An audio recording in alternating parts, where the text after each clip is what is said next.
All right, you boisterous Battle Pass Buccaneers. How goes the carnage in the city crawl? As we're all prestiging, right? We should definitely all be prestiging at this point.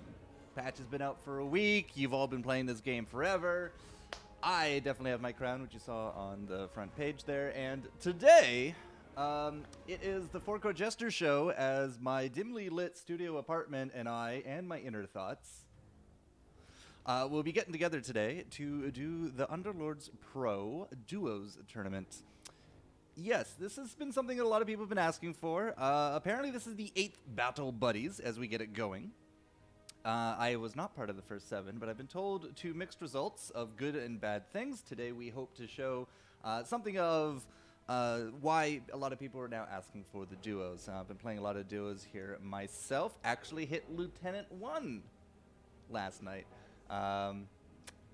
No, Lieutenant 4? I don't know. We hit something, Lieutenant something. I don't know. It was crazy. We actually did really good, me and my duos partner. But unfortunately, I have no duos partner here for today for the commentary. That being said, we have 32 signed up, quite a few Lords of the White Spire teams that have all gathered here today, and we're just going to be waiting on the all clear to get things going. But just like what we normally do with the solo tournaments, it will be very similar style. We will be following Group A today for our duos. This is a one-shot event. There is no points, no leagues, nothing, right? If you don't win, I believe you don't go into the next lobbies. And that means that with 32 teams today, 32, 16, 8, 4, 2, well, I guess it's 8, right? 3 games, or 3, I think I'm doing my math right, 3 games today. So, yeah, it's do or die. It's pretty much do or die. 32 down to 16 down to 8. 32, maybe we're at 64. I don't know. There's 3 to 4 games today, and that's going to be that. So, yeah, the duos mode has definitely a few extra nuances. I know that some of the top pros in duos have come forward to play today, and I want to do a big shout out to the Good Odds community as well. They were a pretty good test bed and fantastic at giving a ton of feedback on how to run the duos, what is important to see. So a lot of love came out of them to help us with the overlays today. And yeah, just a big shout out to them. Roll Dem Bones and Ned Pool running up the Good Odds. I believe they're top 100, maybe top 10. I can never remember. It seems to fluctuate a lot. I still don't exactly know how math works in Lord of the White Spire ranks because I'm not there yet. But yeah, they're definitely up there. Shout out to Kiwi, who's also streaming the tournament from their view today. And I believe that's all I saw in the lobby. I know Sunsmiled is playing today. He's in the chat. Hey, Sunsmiled, good to see you. Actually, if I look at the party list, who do we got? I can't say any of those names because they're in Cyrillics. So, Cyrillics. It's probably Hold My Beer, actually. I think I recognize those sequence. But Hold My Beer and Ostranos, Sunsmile and Ceremonials, Past 376 and Rejection, Tensor, and Crunchy. I can probably just show you this. Yeah, it's easier that way. But that will show you the party code, so let's not do that. Let's not do that. Kung Flu Fighting is Tensor and Crunchy. Elsai Kongru is Quasar and Explain. Hey, Explain, good to see you, buddy. Expedite and Frosty, the Panem Circenses. I know that these two have been practicing a little bit. I'm in a few group chats with them. Frosty the Cat has actually helped me a lot with my Dota power over the last 6 weeks. Has become definitely a good friend to play with. Expedite is one of our only phone players. This is a mobile game after all. Everybody else seems to be on PC. He's the only one on phone. And then Uwu. Sujin Jian? Sujin Jian? Yeah, maybe there's a hieroglyphic missing there. And Depresso Espresso, which is just depressing, man. That's a depressing name. Yeah. We are missing one team. 1, 2, 3, 4, 5, 6. Yeah, we're missing one team, and then we're gonna get things started here. Boop, boop, boop. Just checking out what some of the admins are bothering me about. You guys are on stream. Lucky you.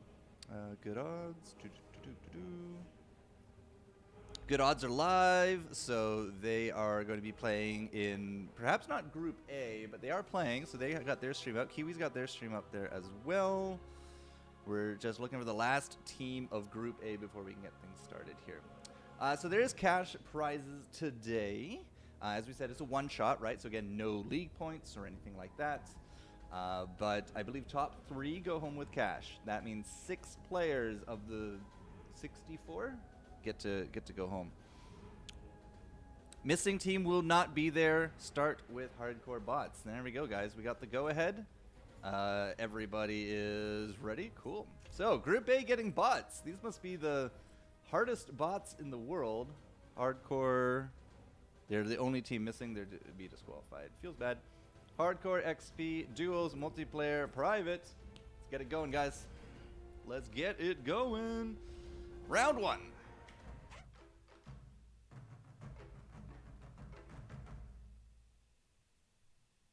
I think I did all that right. Round 1. Okay, sounds good. Sounds good.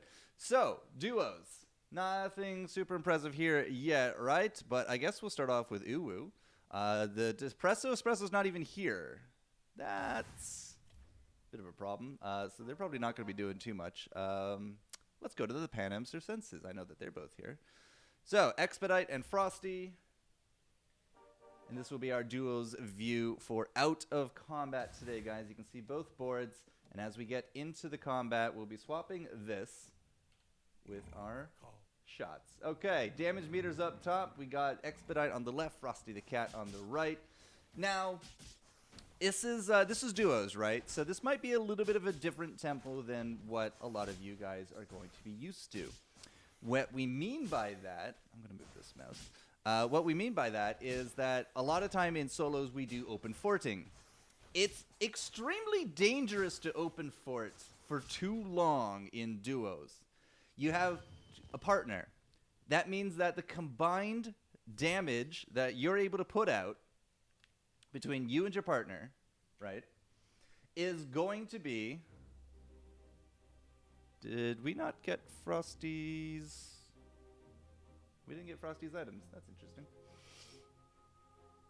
We got Expedite's items, but we didn't get... Oh, she just, like, chose super quick. Super strange. Interesting. So, open forting earlier on, right, is going to be a little problematic because you can take a combined 2 players of stars worth of hits early on, and we only still have 100 health. So while open forting can really work very well for forcing your comp, if you fort for too long in duos, you might run the risk of losing too much health too early on to stabilize and get that comeback. So you got to keep that in mind. Now, putting in like 1 or 2 units and trying to curb down the stars that you take, that can work out extremely well.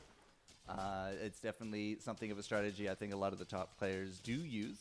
They are going to be staying on 3, probably 2-3 more rounds, looking for the low-level stars to get their comps going. Once they get into their 2 stars, because you're still so early on, and especially if you got 2 stars, you can have a 2-star board between you and your... That's the wrong button. Between you and your partner, you can have like 3 or 4 2-stars out as early as round 3. Like, it can really start hitting very hard. You're going to be taking like 6 to 10 damage if you open fort against those players. So again, that's a big problem when you try to open fort in duos compared to solos. Now that being said, trying to force comps is a bit easier because you got 2 players looking around trying to grab your different comps.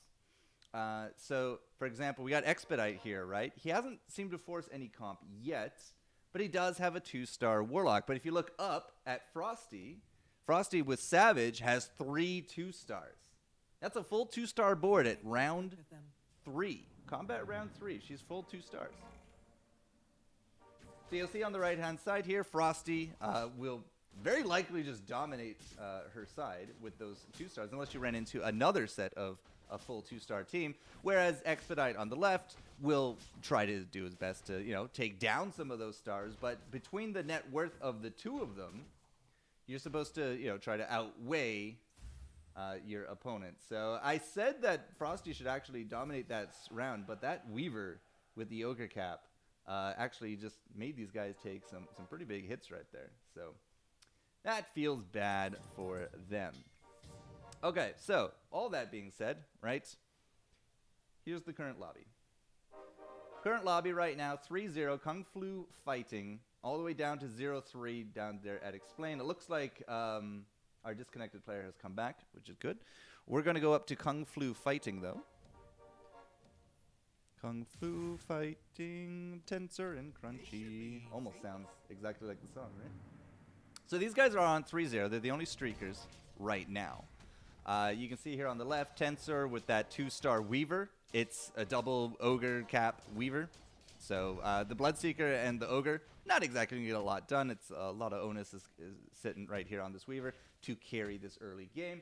Crunchy, on the other hand, with Demon Heartless, actually just won their side pretty handily. The Weaver getting defeated here by Armor. No, the nemesis of all hunters is going to be that Armor. But they actually lost. No, they didn't. Never mind. They showed 100. They're just red for some reason. Why are they red? Probably because they're picking items. Either way, so they're going to continue on with their streak. So Kung Flu Fighting going to be streaking. They go up to 4 units. They're looking to protect this streak, and they're just going to start building up into these basic, gray and green items, gray and green heroes into 3 stars if they can. If you can get some nice early 3 stars, especially 1 or 2 on the board, you can really kind of coast a bit and build up more 3 stars and be behind in levels and still do equally as well. If you look at their cash as well, you'll see Tensor's at 0 cash, Crunchy, his partner, at 20. Oh, I guess you can't see it on this view, but that's just another economics thing that you can do here, right? Have one person rolling down looking for items and units, and the other person ecoing so that you still get interest bonus, and then once you're ready, you just move on up. So 2 teams at 4, Panem Circensis. Really does like to go to 4 early. Frosty and Zach are both very outspoken about going to 4 early, and now we got no TDU as well, going up to 40 on top of it. So you can see some of the items. I gotta stop calling them items, guys. You can see some of the heroes being picked up. A lot of 2 stars across the boards. I'm not entirely too sure how far this Legion Commander will go for Tensor, especially since it's not being played, but a lot of hopes and dreams are being rested upon this Weaver right now. Follow me. So as long as they're still streaking, we'll continue following them. They're up 5-0 going into round 6. Looking around for, again, a lot of, you're going to be really looking for a lot of 2 to 3 stars of your lower basic units before you level up.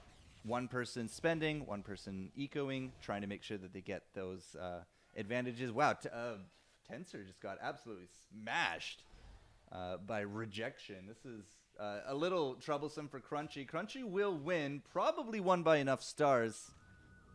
Nope, Crunchy didn't win. Oh, okay, they just take 11 damage straight and through. 11 damage on round 7, guys. Think about that. You have 100 health. You take 11 damage. Down to 89. Boom. Just like that. So, I guess we're going to be done streaking with these guys. Let's go over to Ceremonials and Sunsmiled. They are our current streakers going on right now. Ceremonials on the big screen. We got Sunsmiled there up on the pay-per-view. The pay-per-view, the pin. Heartless Hunters? No, Heartless Insects. And, Brawny Savage. Okay. Have to keep an eye on Sunsmile, see how they do. Sunsmile, can you even see that? You can. There's the Brawny. 12 Brawny kills in 7 rounds. It's pretty dang good. Pretty dang good, Sunsmile. Brawny is absolutely something you can do here. There's really no builds in duos that I've seen that are completely underpowered. Because it's a team game. If you have a completely underpowered build, you can try to compensate with your partner getting a little bit more of an overpowered build. Looks like Sunsmiled and crew did win, so they will keep their streak, 94. -8 there to the Scuffle Squad, which I believe are bots. Yeah, that's those are our bots, the Scuffle Squad. But coming into round 8, 94 health. The bots down to 59. They are even hardcore bots, too, which is interesting. So we're going to ignore the bots. The Scuffle Squad is basically dead to us, guys. And from here, we're just going to focus on 94 to 82. It's not a bad lobby early on at all. But 2 Heartless, 2 Insects. You know, you see that a lot in solos. It's the duo Brawny Savage Druids on the right-hand side here for Sunsmile. So just going to be taking advantage of those extra stars. I haven't seen anyone pick up any 3 stars yet, but a few people now going up to 5 units. Ooh, this could be bad for Ceremonials. Oh, no, he makes it through. AoE is great. Sunsmiled, unfortunately, didn't win up against the Panem Circenses, so that's going to be a negative streak applied to them. -1. A loss is a loss, guys. You really got to get that going. I know exactly why I'm not getting items now, and I will fix that next game. An observer of an observer will never get items. Today I learned. All right, so nobody streaking. We've seen Not TDU. Let's go check out what the Brawl Besties are up to. That's Astronaut and I think it's Hold My Beer. I'm pretty sure they said their name was Hold My Beer, but we're calling them Cyrillics. And you can see some of the money kind of going back and forth. A lot of 2 stars. Actually, this guy with Heartless Knights in the corner. We'll have to see how that works out for Cyrillics. Astronaut on the other side. 3 Warrior, 2 Insect with a Pike on Slardar, I imagine. Is that a Pike on a Slardar? Can't tell from this view. It's all good. But you can see that the Knights in the corner actually doing very well. That's Luna. Luna with a Pike. Luna's doing really well with the Pike. How many kills has Luna got? 3 kills. Not that well. 3 kills, 3 kills. Well, it's early game, right? Actually, how many? They must have swapped out people. Maybe they sold people? I don't know. That's too few kills for countdown to round 10 status. It is Slardar with a Pike. No, it's Nyx on a Pike on the other side. There it is. You can see him over there. Good stuff. Okay. Vodolazi. They're going to be the next streakers. Let's take a quick look up to them. We also got Underlords. Yay, Underlords. There we go. So, Underlords is basically anything goes, but there is a lot of Eno, a lot of Anesix, 1 Jewel, and 1 Hobgin. Let's go crazy, Hobgin. Who I guess is going crazy on Heartless. But yeah, Anesix and Eno are extremely popular overall in this, especially with Eno's stun capabilities. You can set up some interesting comps, especially with the power of stars this early on, to set up some really interesting kill comps with AoE stuns and the poisons and all of that. So you can see past here on the left, just melting people down with the double dragon. He has double dragon, but no brawny. It's dragon insect, which is interesting. And his teammate also winning. Good job, guys. -20 applied to Astronaut and the Brawl Besties. Again, think of this. Round 10 hits, -20. If both boards lose, you are in for some hurt. Which is why, again, open forting is rather dangerous when it comes down to it. His opponent, his teammate, with the Knights, Trolls, Healers. So we got double Dragon, double Insect, and Knights, Trolls, Healers doing some work. You can see a lot of pairs on the bench here as well. Past 376. His favorite fruit is pear. Needs something to resolve there. Looks like he's trying to go into Assassins. He's just really waiting for some of the stars to come up here. But passed up against Ceremonials here on the left. Snapfire's trying to burn people down. Not entirely convinced it will be enough this round, especially with an Enthrall. Oh, that's the other Enthrall. Well, it was both Enthralls, really. It's an Enthrall battle. Passed and Rejection. They hit for 20 last round. Get hit for 19 this round by Rejection and Pass 376. Or by Ceremonials and Sunsmile. Feels bad, man. All of a sudden, we went from like a 90-80 lobby in 3 rounds. We're at 91 to 56.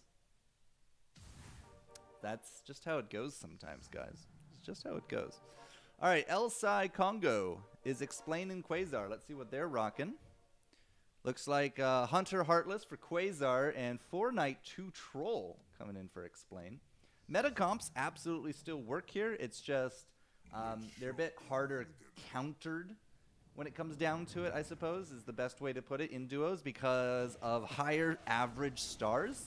We have one of our first 3 stars, by the way. That's Razor right there. One of the first 3 stars we've seen today.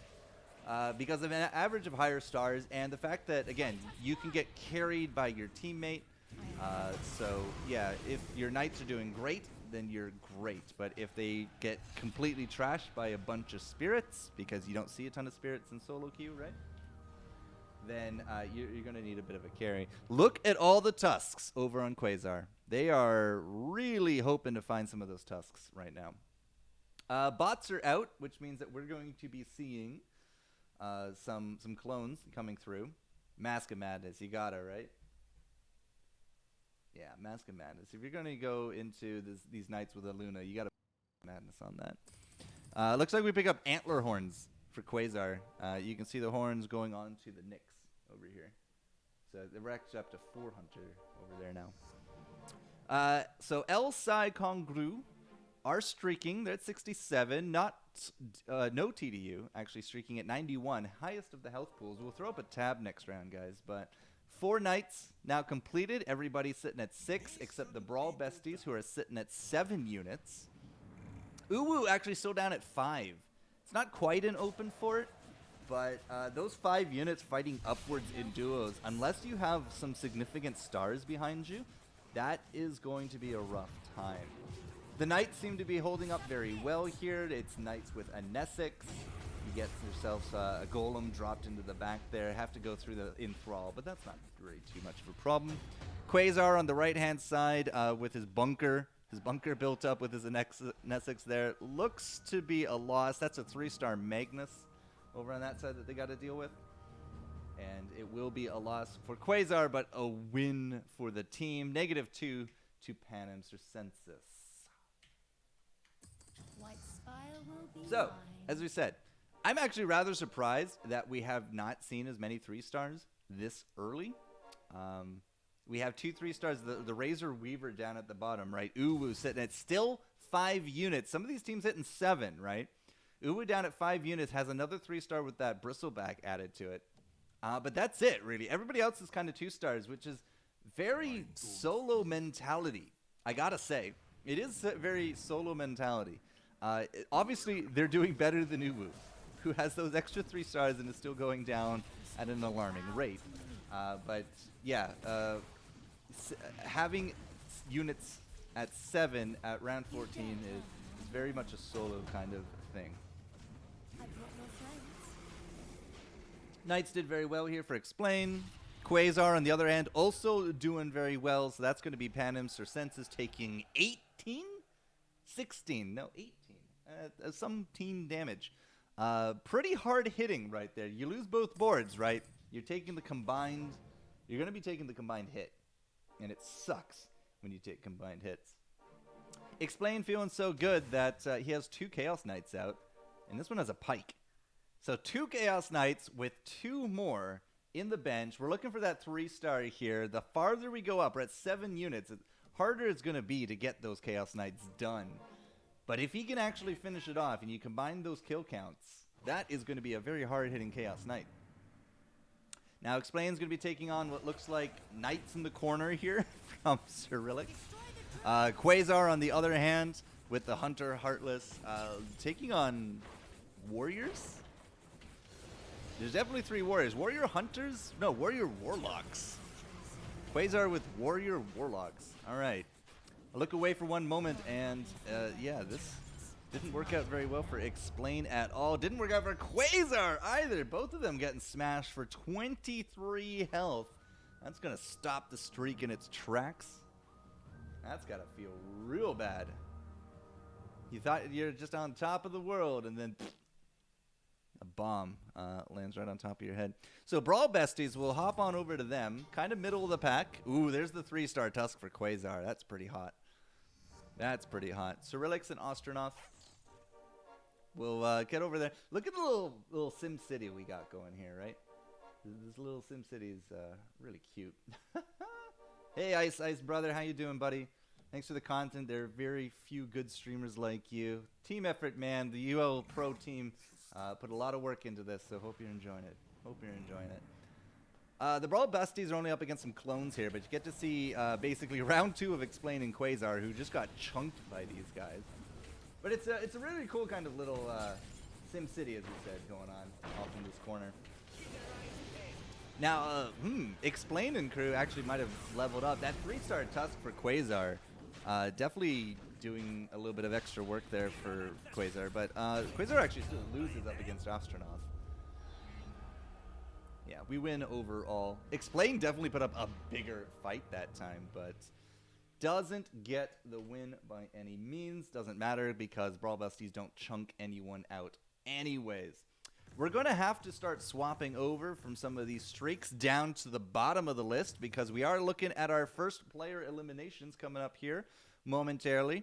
The Depresso Espresso and Sujin Jian. Hope I'm saying that right. Are basically on the chop block. They're still a unit behind. They have some decent 3-stars. You can see an 18-kill Bristleback with Cloak.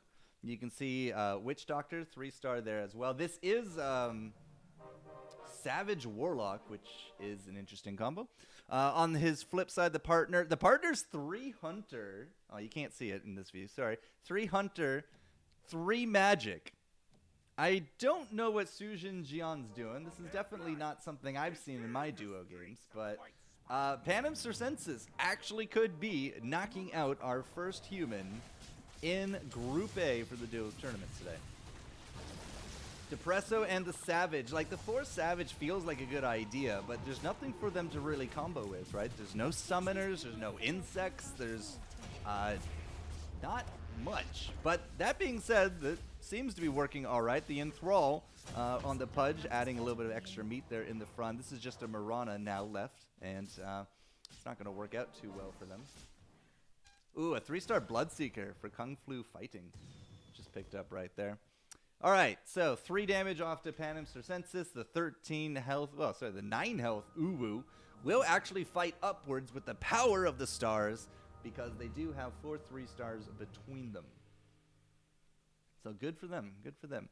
They're actually even still keeping some of that cash, which we'll see if that works out for them at all. All right, nobody's knocked out except the bots. Don't worry about the bots at the bottom. We had a team that got disqualified, didn't show up. Up at the top, sitting at 89 with a record of 12-4, is our Brawny Druids Hunters. Ceremonious and Sunsmile doing very well. Everybody else is at 34 or lower, and other than a smattering of demons everywhere, and a few 3-stars. Actually, that was another 3-star picked up right here for Sujin Jian on the right-hand side. It's a 3-star Morphling. So somehow, 3-star Morphling with 3 Magic, 3 Hunter on the right-hand side is kicking ass and taking names. We're going to be looking at Depresso Espresso here on the left, though, with the 4 Savage, 2 Warlock, which seems to be absurdly powerful. Just mowing down a unit under, up against the Kung Flu Fighting. Sujin and Tensor will chunk him for 20. Well done, guys. Well done. The power of the stars, yo. They didn't quite open for it, and they did drop dangerously low. But the Uwu is fighting upwards and onwards with the power of the 3 stars. It's great. This also means that Brawl Besties has dropped because Uwu has kind of stabilized at 9 health. The Brawl Besties are not looking so hot. They're down to 6. And this is our Sim City. This is our Sim City. So, Cyrillic's here at the Sim City with a 3-star Drow in the corner up against a Luna with a 20-kill Pike. Not bad. A partner of Astronaut with, looks like doesn't go into the Knights. Astronaut with the Heartless Warlock Warrior Summoner Healer Troll. A bit of a rainbow, lacking kind of those main ingredients, but it's do or die time. That's a huge Chrono Cube. as Quasar really shut down Cyrilix here for just a moment. Not entirely too sure who's winning that one, but I can tell you on the other side, Astronaut is pushing hard up against Explain, but the Golem comes down and no, Astronaut is going to fall apart, and so is Cyrilix. That is a little untenable at this point, guys. Oh, -3. Nope, -7. They are going to be their first casualties of war here today. This means we're going to be jumping back over to the Uwu. Once I find them, Uwu. The Uwu took 3, didn't win up theirs, but they didn't exactly lose. And this is more of what I expected a board to look like at this point. Look at these beautiful 3-stars, these low-cost, early-tier units able to 3-star pretty quickly. And then you fight upwards, because again, you look at the stars, 6, 7, 8, right? You're always fighting upwards. Sujin, another 3-star to pick up. And, well, it's do or die time for the team. The 3 Hunter, 3 Magic on the right-hand side with 4 3-stars between him. And Depresso Espresso trying to heal these 3-stars to victory, but they're going up against Rejection and Past. Vodalazi, 9 health versus the Uwu 6. If it's a swing either way, then the players are out. Sujin has dropped. The 3-star power not enough. And it's not looking so much better here for Depresso because he has a lot of stars to clean up if he wants to be able to fight this star count against them. It's not going to happen. Neither of them put up a win. That means they go out in 5th. Wait, who else lost? Who else did we lose? Kung Flu Fighting also dropped, I guess, this round. Ooh, that feels bad. Well, you got into 5th. Well done. Let's go up to Vodovlazi. Vodovlazi, where are you? All right, Past, Rejection. There we go. Round 21 coming into it. We got our top 4. Uwu went out just after Kung Flu Fighting bit the dust, and then Brawl Besties to round out our bottom 4. But into our top 4, no, not TDU. No TDU is 88 health. It's insane. That's a lot of health to go through. Panem number 1. Panem might be number 2. Ekimic. But we got some 3-stars here. Sitting nice and pretty. Past and Rejection going up against Explain and Quasar. 20 health versus 9. The Knights on the right looking a little bit more like a rainbow. The 6 Assassin. Ooh, Past 376 actually got hit by that Chrono Cube pretty decently. But the Assassins seem to be working fairly okay. Not entirely sure they have the health to survive this. That Nyx has to clean up too, and it's not going to happen. The Tiny throws the Weaver, and it's a bug sandwich, which means that we're going to be eating a loss here on both sides. There they go, -23, and that is going to be that. Panem Circensis does look like they lost, but not by much, which means El Psi Congru here with Explain and Quasar are our streakers. They're going to be next here for the cameras, but they're streaking, not TDU, or no TDU, sitting at 88, might have won, but it doesn't look like they really chunked anyone. Maybe they fought the bots. I wasn't exactly paying attention.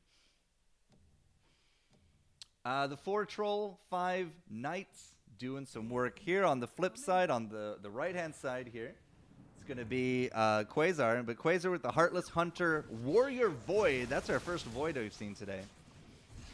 It's going to be a Chrono Cube in the back, but it wasn't exactly great off Quasar on the right-hand side. But the Voids have cleaned up so very well. Can the partner do it? Can Explain here on the left with the Summoners? No, well, I mean, the Serpent Wards at any rate. They will take a huge bite out of the Frosty Cat Expedite Sandwich. And that means that no TDU who had to fight bots, feels bad for them, had to fight bots, will now take on El Psi Congru, the 9-unit, 20 health powerhouse. 5 Knights with 4 Trolls, 2 Hunter, 2 Warlock, doing some work as Quasar and the Voids just cleaned house.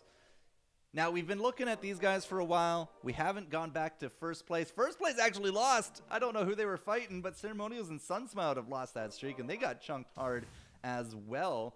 They are now up to the 9 units. We're on an even playing field. Sunsmiled on the right, or on the top, with the double dragon. He's kept it this whole time. The double dragon turned into 4 brawny. What is the brawny kills? It's 64. 64 kills in 23 rounds is not so bad. Ceremonious here, taking on Explain. On the right is Quasar and Sunsmiled. Ooh, you can see the Chrono Cubes and the Disruptors really locking down Sunsmile. That is going to be hard to beat.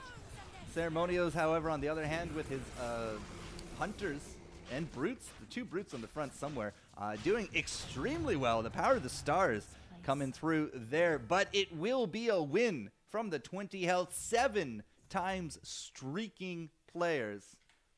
This is bad news bears for Nook TDU. They just hit 9, and they got chunked for 20. No, they got chunked for 12 health? I didn't actually see it. That's a bit of a problem. That is a bit of a problem. If Elsai Kongru have stabilized with enough star power, then this is a problem for Ceremonious and Sunsmile. Because again, just like in solos, right, a lot of the time you rush to the 9, you get your comps, you don't worry about 3 stars. In duos, having even that 1 extra 3-star into the end game with a right comp that's all set up can really mean the difference here between life and death. So we'll have to see who will actually take a better shot this time. Ceremonials and the Hunters seem to be doing well, but they got to break that bunker. The Enthralled's coming pretty straight and strong, but Sunsmile got smashed! Oh, Explain took so many stars from them right there. Even if Ceremonials wins this, that's not enough to offset it, and that's going to be another 12 going into Ceremonials and Sunsmile with a streak complete from Explain and Quasar on top of it. Oof. This is now going to be a pretty big problem. Refresher's got to be Refresher there. Yeah, takes the Refresher, throws it on the Tide. That is exactly why... yeah, that's exactly why you reroll. You're looking for those refreshers. It works out. Caden's Blade on the Medusa, highlighted up here. Caden's Blade Medusa up there for the Hunters. We'll have to see if Sunsmile can make that happen. But Sunsmile got absolutely murdered by his opponent last round. This is top 2, and Kongru have not lost in 8 rounds. The streak was complete, so their net worth must be doing actually fairly well. We'll throw it up here in a moment, guys, but it's do or die time. Do or die time. No TDU. I'm just going to go not TDU because of that reasons. They've just been chunked repeatedly. They started this advantage at 88 health, down to 48. Haven't even been able to touch Elsai Kongru. There's 1 and 2 refreshers going off. Take a look at Sunsmile. Seems to be holding a little bit better up against this time. The partners have swapped, right? But it's just not enough. Sunsmile will actually get run over. Ceremonial's getting run over yet again as well. And another 29 to the face. Oh, Explain and Quasar are in the groove. Nobody's saving money here, guys. This is all going towards their child's immediate education, because when you get a first place here in the first group, you know you're coming back to Group A.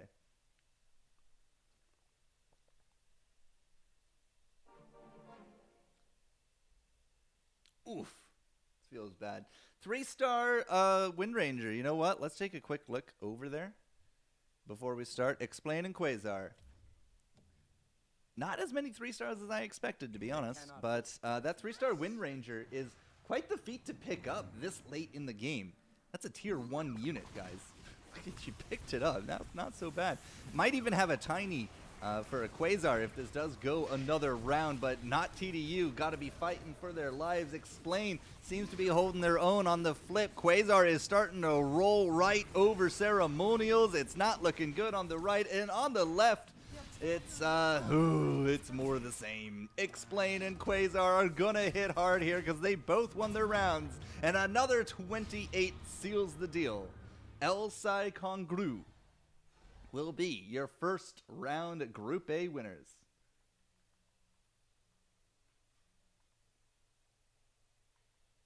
400 net worth. That might be one of the highest net worths I've ever seen in duos. 330, 350, 370. Yeah, I've seen a lot of that, but 400. Whew, there you go. They streaked pretty well. I think they won 10 in a row, so they were 8-7, and it became 18-7. Pretty dang good, guys. Pretty dang good. Again, a big difference between solos and duos is the 3-star numbers. An average higher number of stars per board means that you can explore different comps.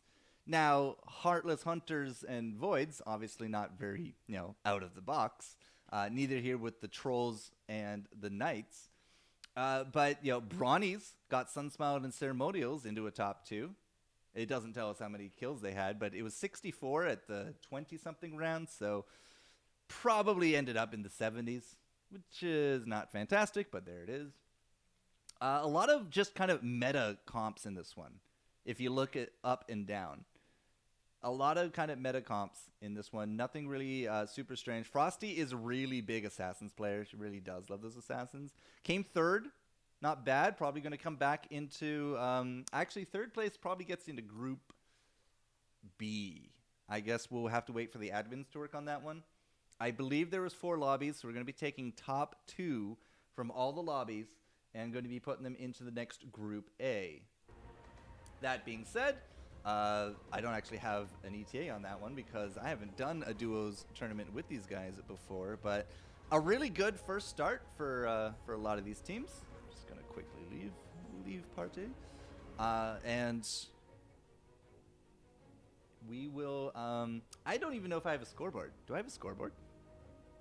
I don't even know if I have a scoreboard. So let's find out. Scoreboard magically work. Hey, it does. Excellent. Okay, so all the lobbies are done. Quasar and Explain take first. Goo and Overlord have second. Not bad. So because they took first, right? These are all it says second, right? But they're actually all tied. So our next Group A lobby, this will refresh and reorder itself. Will be Quasar Explain, Goo, Overlord, In Joker, No Masur, Jason, and Crocia. I wonder if that's the Jason that I know. Because I kept running into this Jason guy that completely stomped me a ton in duos. Maybe it's him, maybe it's not. Crocia. And that will be our next top A lobby, or Group A lobby, I believe. Looks like Kiwi and Big Head actually ended up doing very well.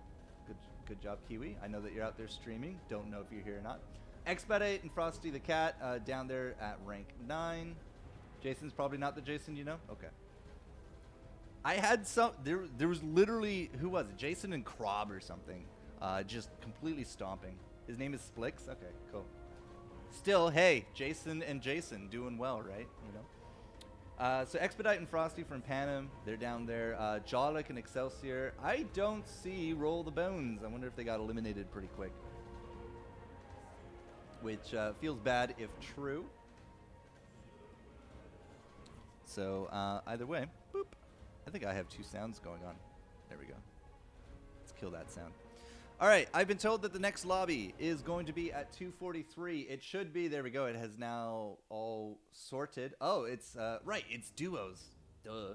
All the way down to rank 12. Sad Lois and higher will actually be our next lobby, which means Kiwi comes into Group A. But it will not be the Panem Circenses. So I know that a few of us here are looking for the Panem Circenses. Well, they're not going to be there. Steph is one of the top-rated duo players. I think they're like rank 4 or something in the world. And looks like they just fell short of getting into Group A. Still has another chance after that, but we'll be in Group B from there. So I'm being told that the lobbies are being made and that we will have a match at 47 after, which means I will put up a timer for 4 minutes. And when we come back, hopefully we will have some great Dota Underlords action. So don't go anywhere, guys.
Alright, ladies and gentlemen, as you might have just noticed, we got into our lobby. Boom. And we're clear. Look at that. Alright, our next lobby is ready to roll. So, without any further ado, I say we get on into it. So, we don't have any bots.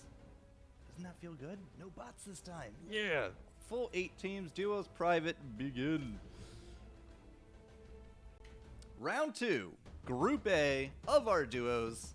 Ceremonial and Sunsmiled. Yeah, they came out pretty good last round. Didn't exactly get first, but hey, what can you do, right?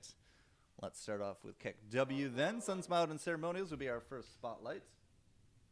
And into round 2 we go. So, as we are going to just reiterate, duos, not solos. From a lot of this, right? Open forting can be very detrimental.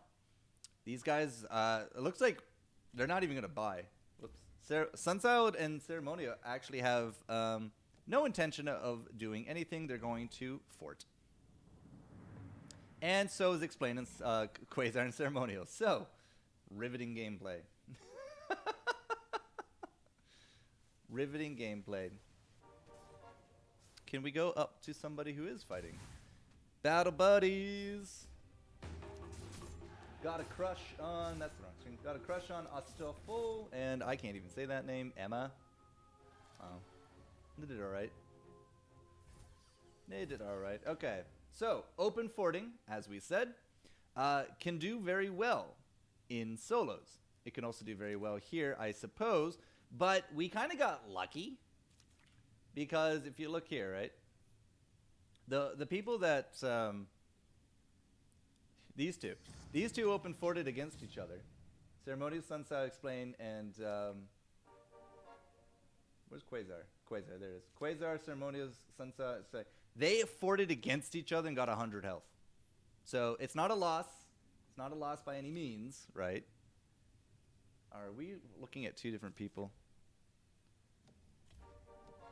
We're looking at... I don't even know what's going on. Got a crush on Alfonso. His battle buddies, right? Yeah, and Emma. There we go. Okay.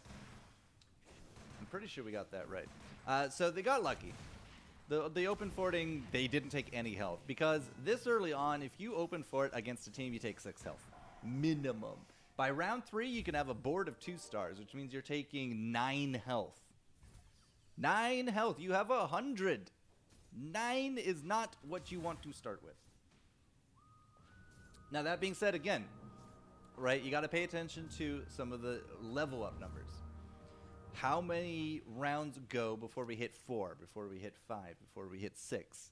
Because you don't necessarily need to adhere to the solo mentality of basically divide the round by 2 and level up. You don't need to. Absolutely not.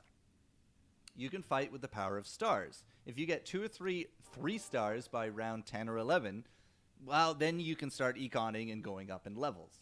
Because that power difference will carry you through the lack of units. Now, that being said, Have Fun has actually gone up to 4 units. You can see that there.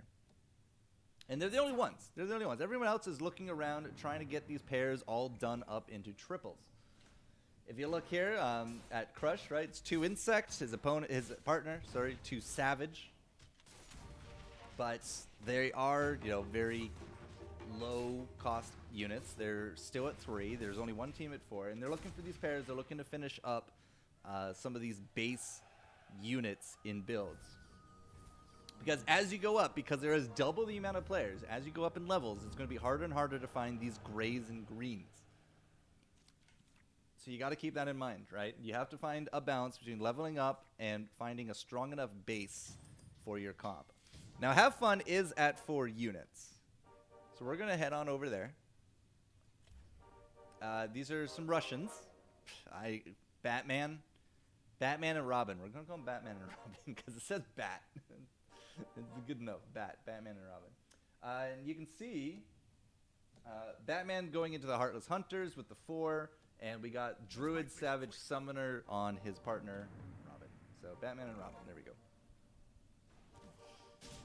Now, we have 2 2-stars in this 4-man comp.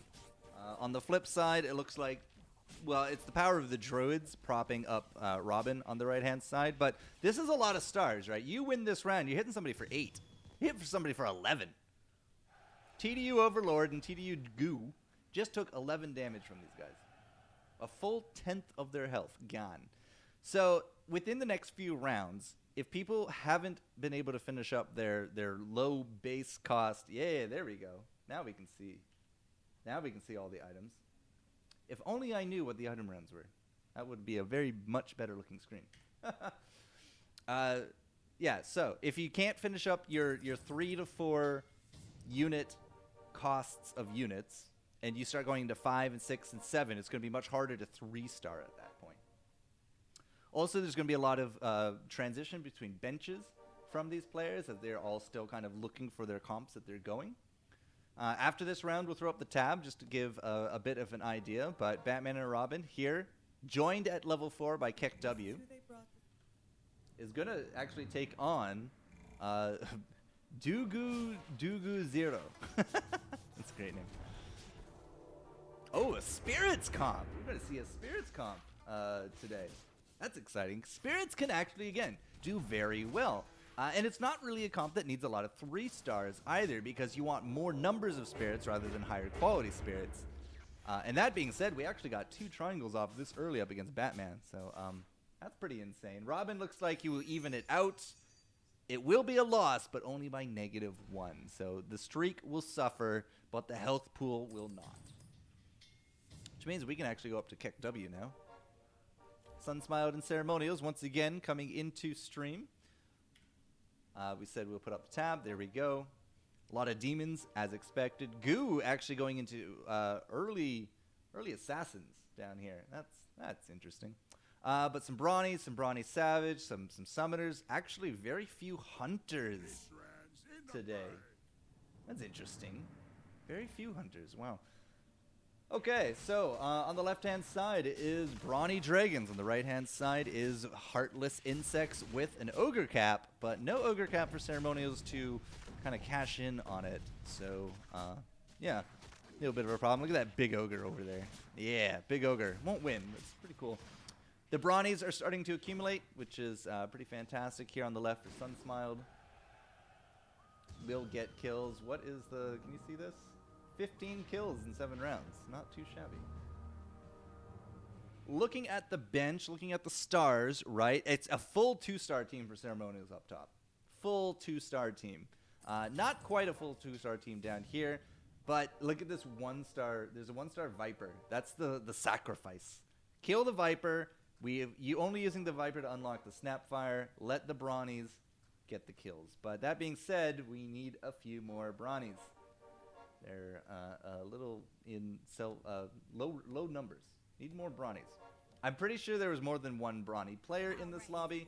That it frequently happens in duos. 2 to 3 of them usually start fighting over it all. And usually by the end, only one has actually done any good with it.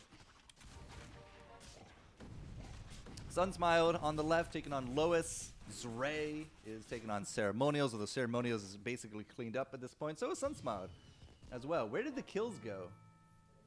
The kills went to Beastmaster, but the Viper sacrifice, taking away one of those very valuable Brawny kills early on. Feels bad. But this means that we will continue streaking for Sun Smiled and Ceremonials. They're the only ones actually streaking, and they're the only ones undefeated. They're still at 100.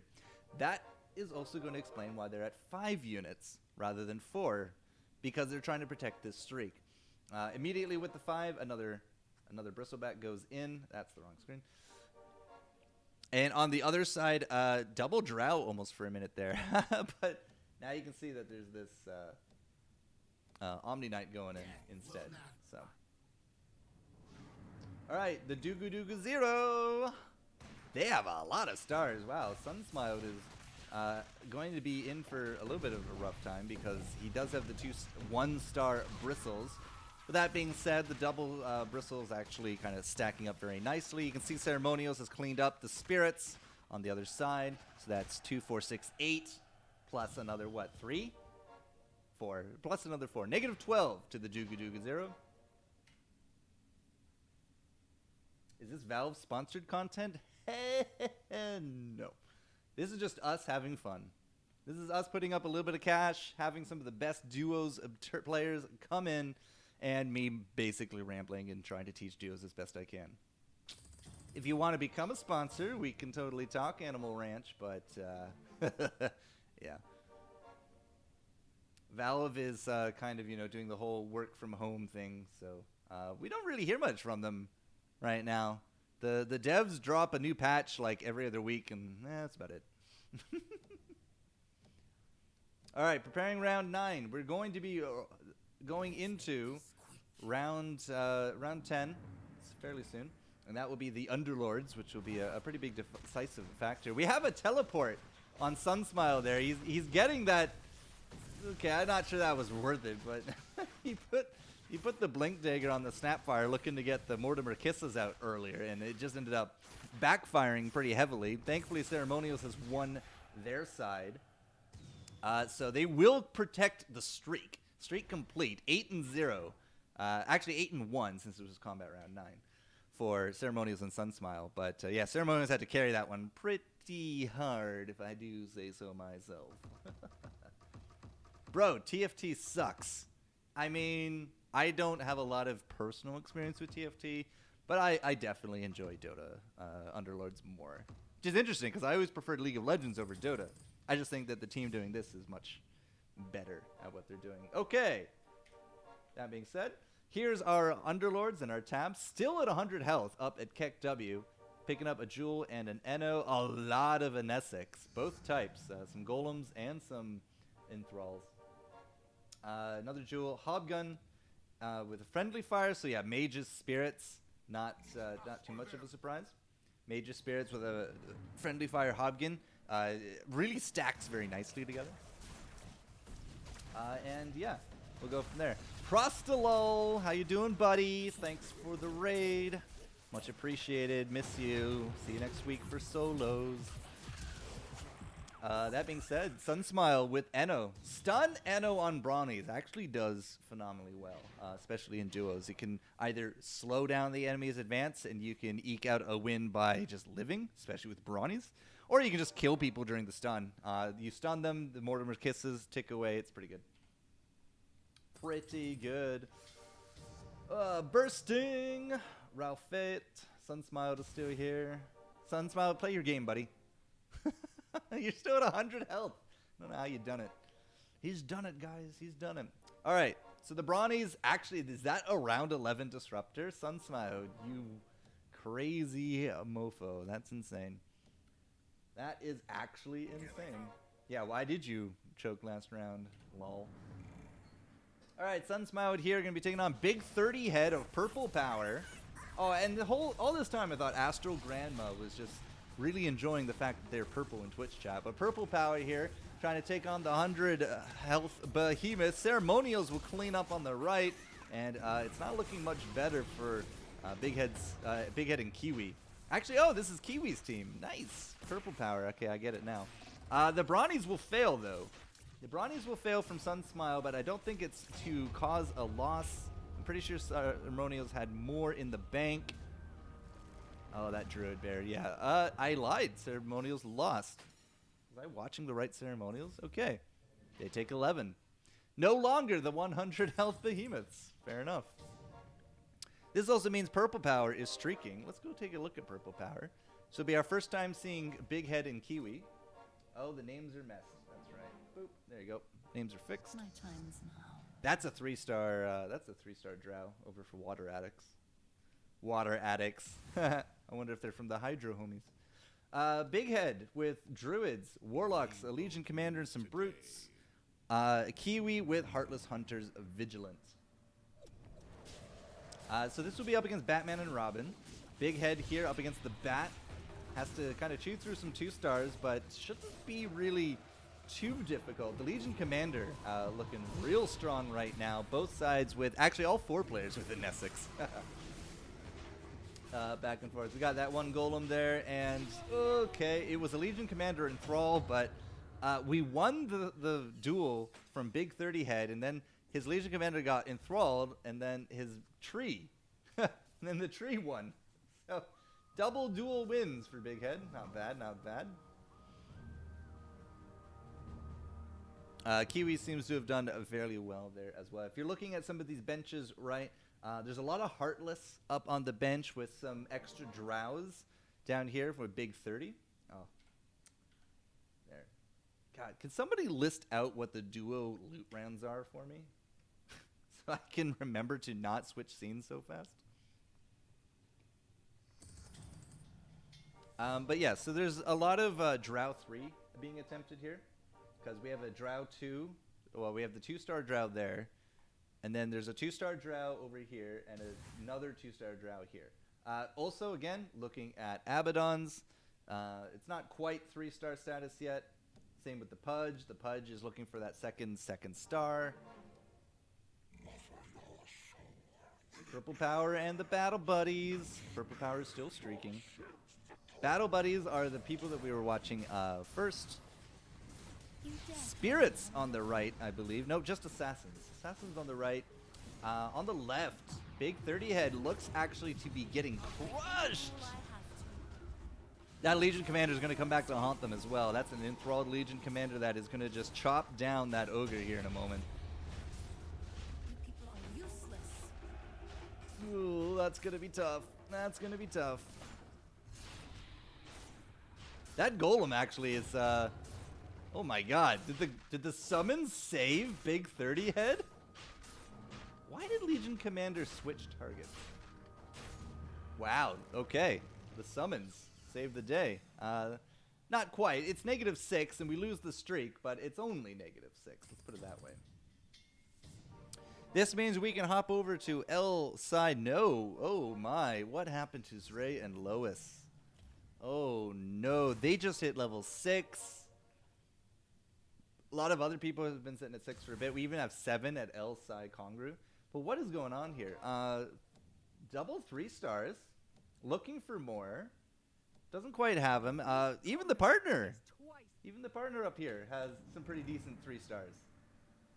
But it has not been working out. Zray and Lois actually at 12 health on the verge of being eliminated. Oh no, we lost a Nessex before the Enthrall for Lois.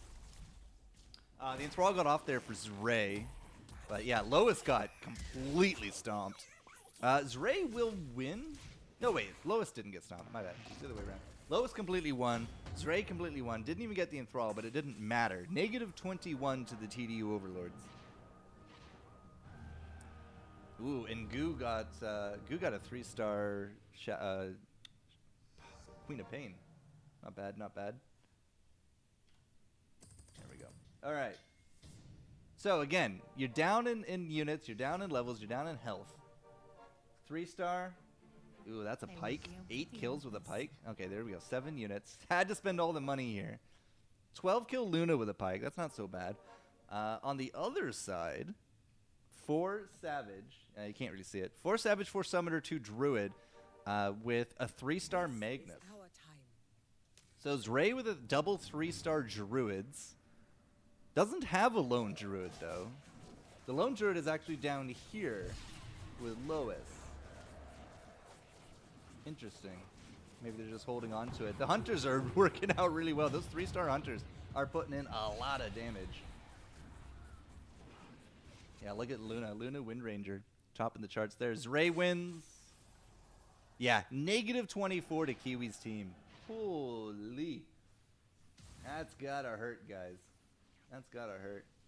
Water Addicts and L-Side Congress still gonna be fighting it off up there at the top. -7 to L-Side. Okay. So our lobby goes anywhere from 89. Keck W has only lost once. All the way down to 12. But Lois and Zray seem to have stabilized with their 3 stars. Because if you look over here, it will be double 3-star Druids. Because that's a 3-star Magnus. That's a 3-star Nature's Prophet. 3-star Vino. And then we're looking for that 3-star Tusk. You can see that they're looking for that 3-star Tusk. So if that actually resolves, might be able to actually just fight all the way back up to the top. Which could be really good, right? Could be really good for these guys. But Lois here on the left, just trying to focus people down with the Fort Vigilant. That 3-star Luna doing some work, and the Glaze bouncing around. Zray, on the other hand, with the Savage Summoners, are holding their own. Might actually start bringing this one back into their favor as well, as Lois cleans up with the Hunters and the Enthrall.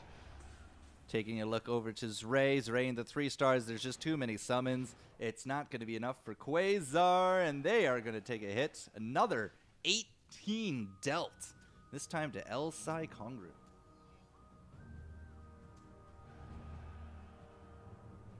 The power of the 3 stars, baby. There are items? No items? Ah, items, yeah! It's gotta be a Moonshard, right? Moonshard or a Silver Edge. Zray took the Moonshard. Lois took the Eye of Scatty.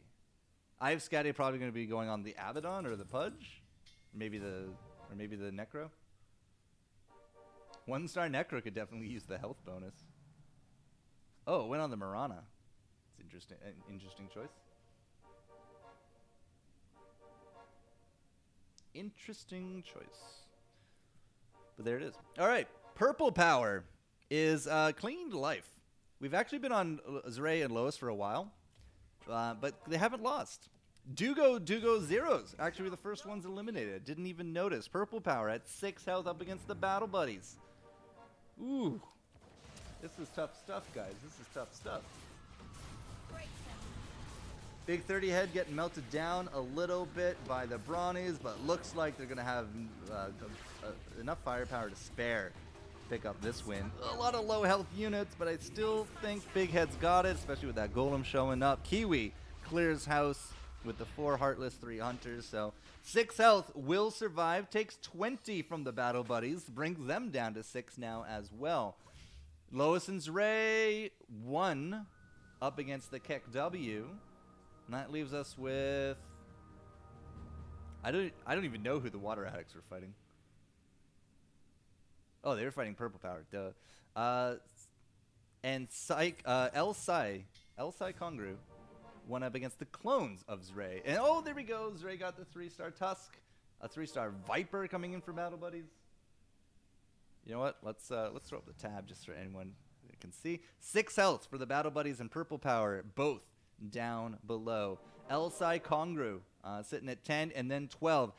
Basically, anybody under 40 health is in knockout range right now. Anything under 40 health is in knockout range. So Purple Power clawing for position yet again. It's them versus the Keck W, and the Keck W have not lost a lot of matches here today, guys. That's going to be 1 Tide ult. Doesn't look like there's a refresher on it, but was that enough? The Hunters are hunting. Medusa is doing the damage that it needs to be doing up against Big 30 Head. And on the flip, Kiwi is getting rolled by Brawnies.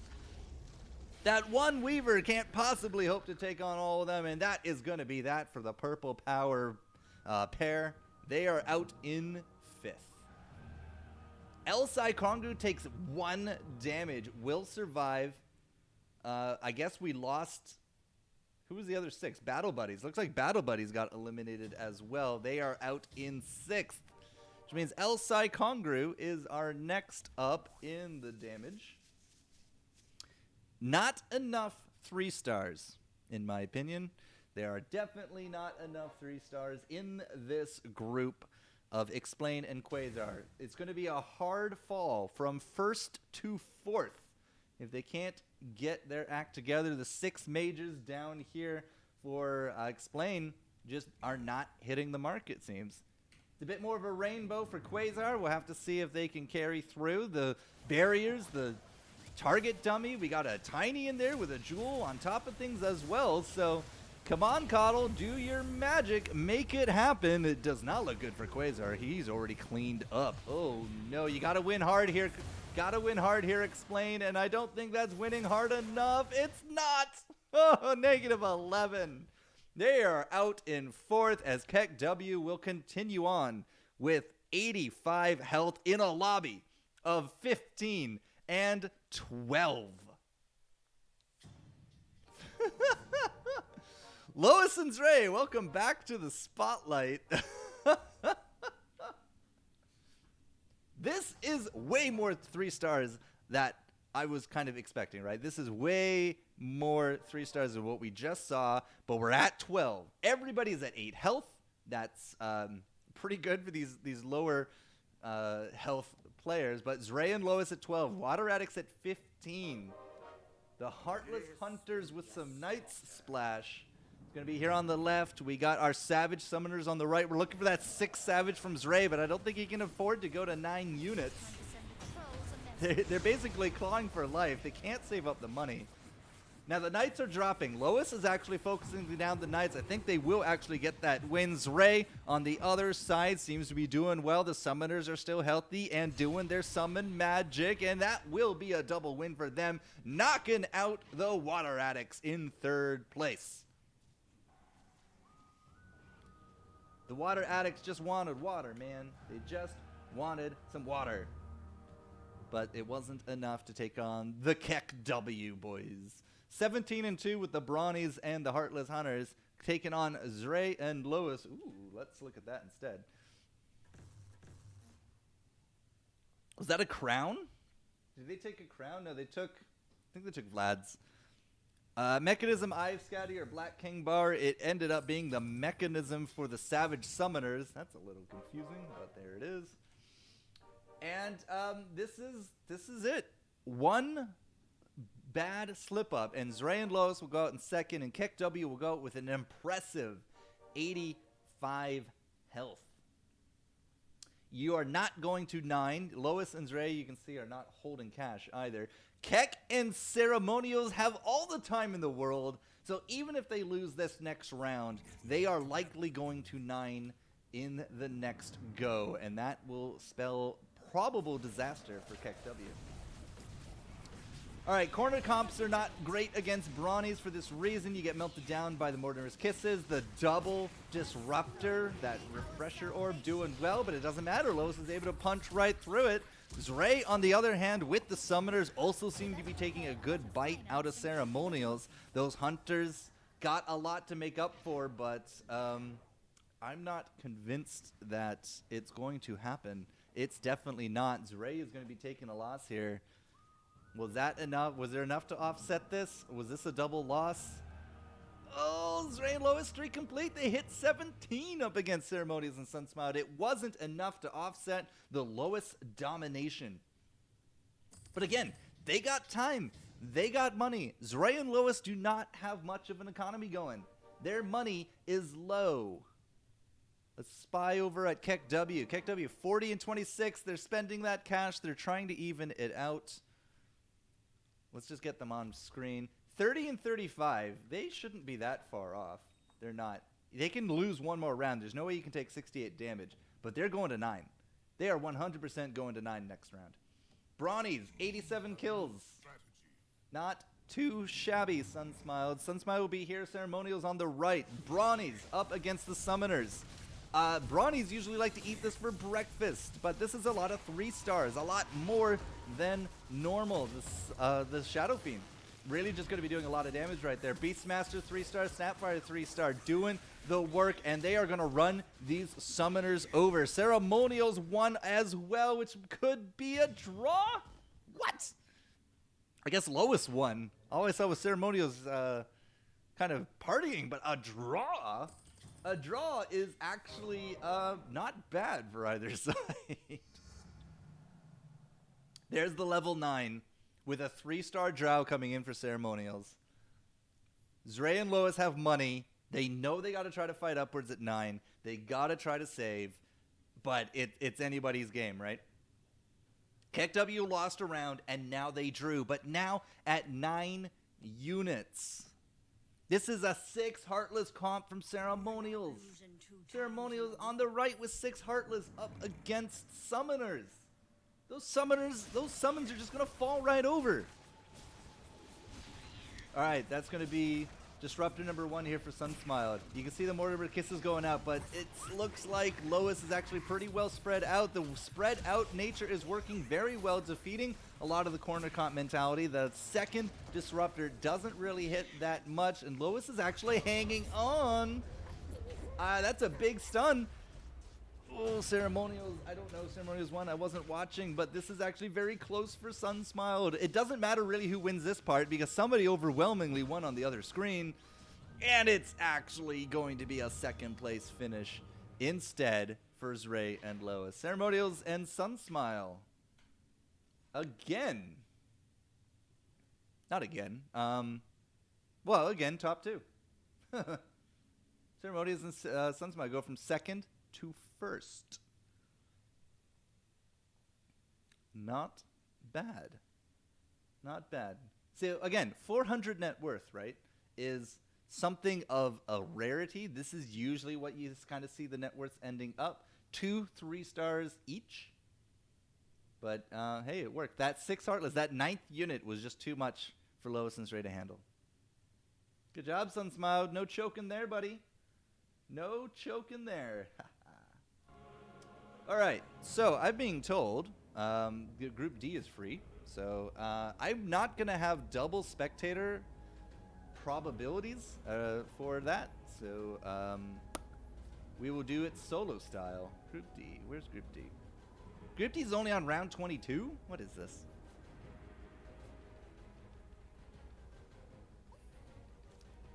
So we're going to be able to watch it one round at a time here. Because in this game, you can't spectate a spectator. Feels bad, man.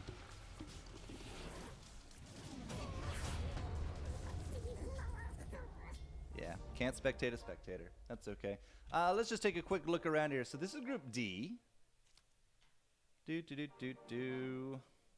Looks like they had a bot. So the bot was that Shadow Dragon and Shadowfax and Blue Dragon was Team Shadow Dragon. They went out first. I need to update. This is Group D. Save. Done. Okay, just do this. It's easier. Unstable and Sickness, Darkrook and Gummy. Not bad. Astronaut and Hold My Beer, actually, all the way up at the top. All right, so Unstable and Sickness, 9 health here in Group D. The Heartless Hunters. Games have done very well, so they seem to be very stable. Let's take a look at Sickness. Sickness is Spirit's Mage Void. Actually came out for 33 damage. What the heck was that? Okay, didn't expect to see 33 damage right there. The Bombs. Let's see what the Bombs is running. The Bombs is a Savage Summoner with a Warrior Frontline. Has a lot of Arc Wardens to clean up, but looks like they're going to do very well. Hugo is his partner, and they've already finished their fight. So, was that a win? Was that a loss? That was a loss, -1, but he curbed it down. Well done, well done.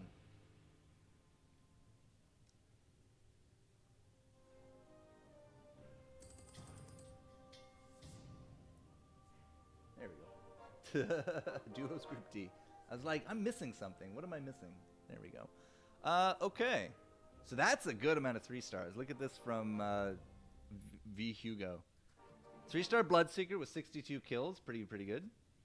Ember Spirit with the Black King bars. Make sure that they just get their stuff off. Weaver, 14 kills. Nyx Assassin activating the Bloodseeker. We don't lose this time. So 12 health. Taken on 46. Stick here with V Hugo. See how the Assassins do at 8 units. The Assassins are jumping right into the back, but okay, yeah, they're getting their crits. There's no void on this one. But Hugo, I'm not entirely too sure, had enough damage in the bank. The Bloodseeker's just running around up against the summons and the Primordials too much.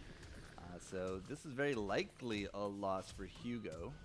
Yep, there he goes. What did V Plus end up doing? V Plus won, actually by a pretty decent amount. So they will win overall, -6 up against Team Name. So Team Name will sit at, 6. Did these guys lose? They're at 0. Unstable and Sickness are out, so we're down to our top 3. Scythe of Vice, Moonshard, Tombstone. Tombstone on the Bombs. Who got the Tombstone? Tombstone on the Savage Summoners. Now, Tombstone only works on heroes, right? Oh, it works on units. Oh. Could be pretty good for your Savage Summoners. All right, Fight Friends at the top. Brawny with 100 kills. 100 kills in 25 rounds. Hello. 3-star Bristle, 3-star Snap, 3-star Viper with 2 more Jugs.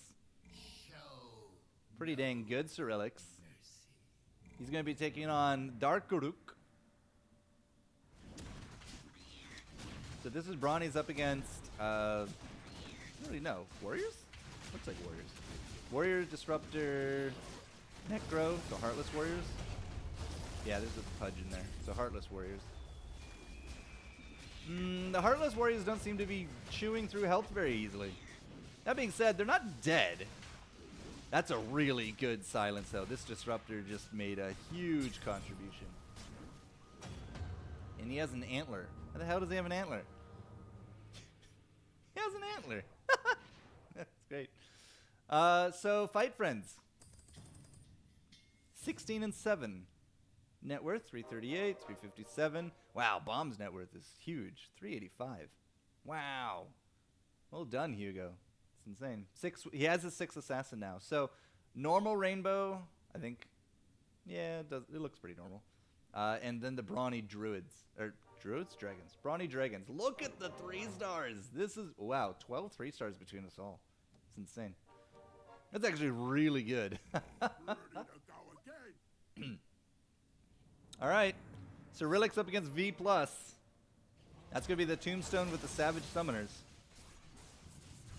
You get hit by the first Tide.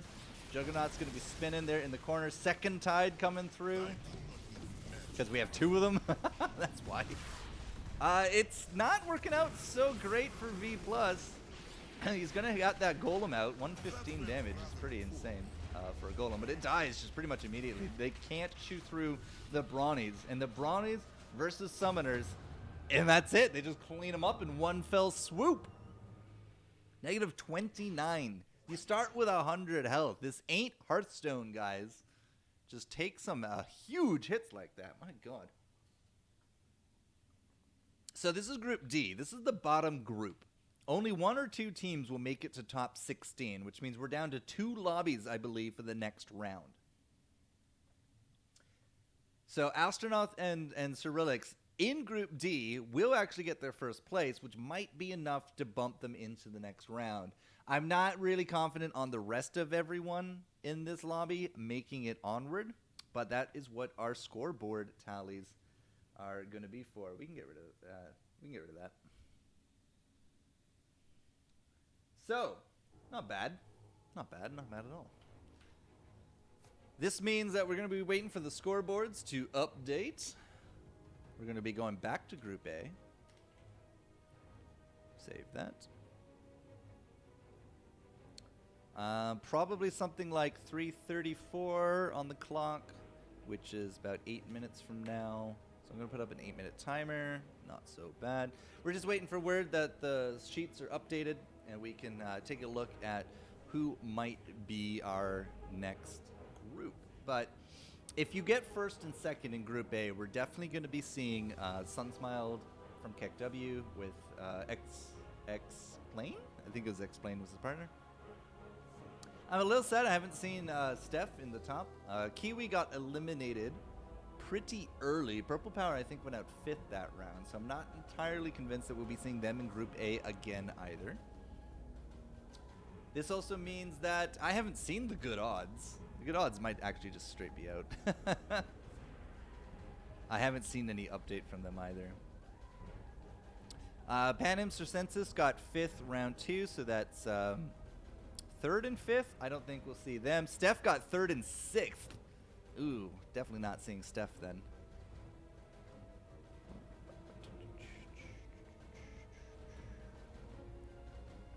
So yeah, it's a fun game type. It really is. For me, that's the wrong side. Stupid hair. For me, it's more about working with your duos partners, seeing what your lobbies are up to, and then finding a balance between rolling and getting like your 3 stars. If you get your 3 stars early, we did a Heartless Hunters game, and I got Weaver, Beastmaster, Drow by like turn 10 or something like that. I think we had 5 units. And then we just kind of like econ from there, right? So people were at like 6 units. No, I think we were at 4. We might have been at 4. Yeah, people were like 5 and 6 units. We were at 4. But we had the 3 stars, which means we were able to kind of like even out the playing field with power. It's quality over quantity. What if you're duo partners yourself? Like this guy? Those are my inner thoughts. Actual graphical representation of what my inner thoughts look like. I mean, you can have 2 Steam accounts, right? Get 2 Steam accounts, put one there, put one there. Boom. And you can multi-bot it. You absolutely could. This is not a very high APM game, right? You just have to learn shortcuts, maybe get 2 keyboards, you know. Ekamic is actually my duo partner. And we're up to Lieutenant. It's really good. It's been a good journey. But do you know what feels bad? When you play a game and you get Lieutenant and then you get 2nd place and you get +0. I don't know how that works, but there it is. You already do that, Teddy B? Well, why aren't you in the tournament showing us how it's done? You're basically hive-minding. You're hive-minding your comps. No communication needed here. Alright, we're going to take a sneak peek at the boards. Hey, okay, they're updated. Sweet. Okay, so Underlords Pro, round 2 now settled up for Battle Buddies 08. Sunsmiled and Ceremonios, unsurprisingly, are first because they got 2nd place and then 1st place. There we go. So our next group A is missing people. That's okay. Sunsmiled and Ceremonials, Zray and Sad, Sad Lois. So they got 2nd and 2nd, so they're probably going to be in there. They got enough points. I mean, this is actually already sorted. So there you go. Jason and Crocia will be in our next lobby. Quasar and Explain. Rejection and Past. Kuma Gray, Wolf, In-Joker, Namasaur. There we go. And Cubsy and Komaba. Haven't seen the Cubsy and Komaba, but it looks like Kiwi and Big 30 Head actually just missed the cutoff, which feels bad. Feels bad for them.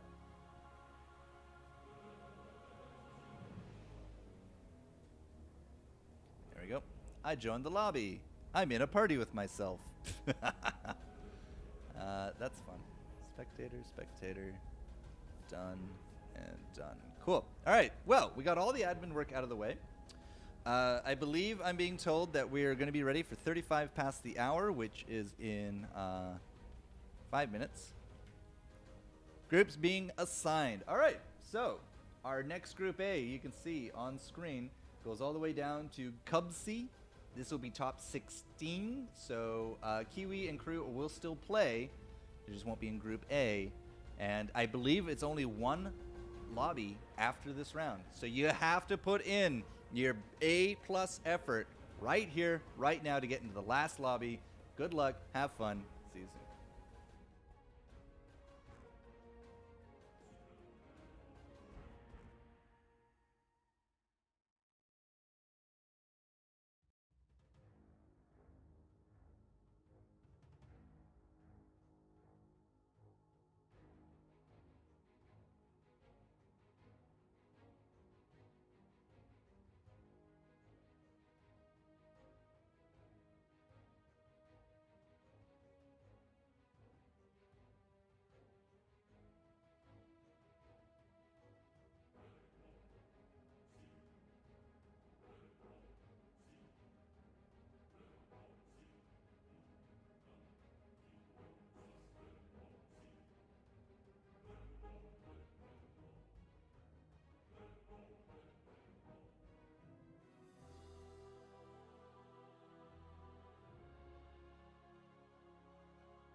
All right, ladies and gentlemen, we are just waiting for the all clear. Looks like Group A has assembled.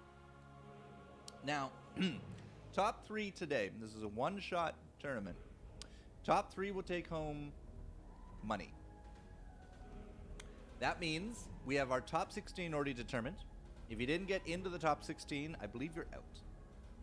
Top 8 will basically be the top 4 from both lobbies. So, good luck. And that'll be our last game of the day. I have no idea what you guys are talking about in chat because it's not Roman alphabet. So, and the dignity of potentially beating Kumagari.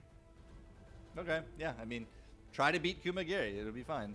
Are we clear? Asians X. Just trying to find out if we are actually clear to start. Yes, okay, we are clear. Ladies and gentlemen, we are going to have our 3rd duos match of the day to get this one going. So I looked at some of the ranks of these guys, and there are like 4 Lord of the White Spire teams in here. Water Addicts being one of them. And then we have Keck W, who's Smuggler. Keck W is Smuggler 2. Yeah, just a little different, right? Just a little different. Okay, so we've gone over this a few times. Open forting can be very dangerous. Can be very dangerous. Why do I not see... Let us fight. I'm on the wrong person. Am I on the wrong person? I don't know. Why didn't I see there was alliances? We'll see. Splix and Crocea. No, we should be fine.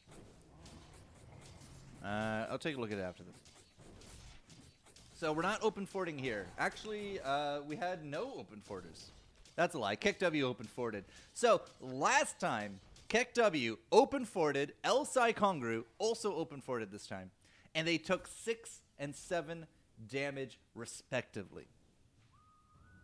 It's a lot of damage to take, you know? That's a lot of damage to take.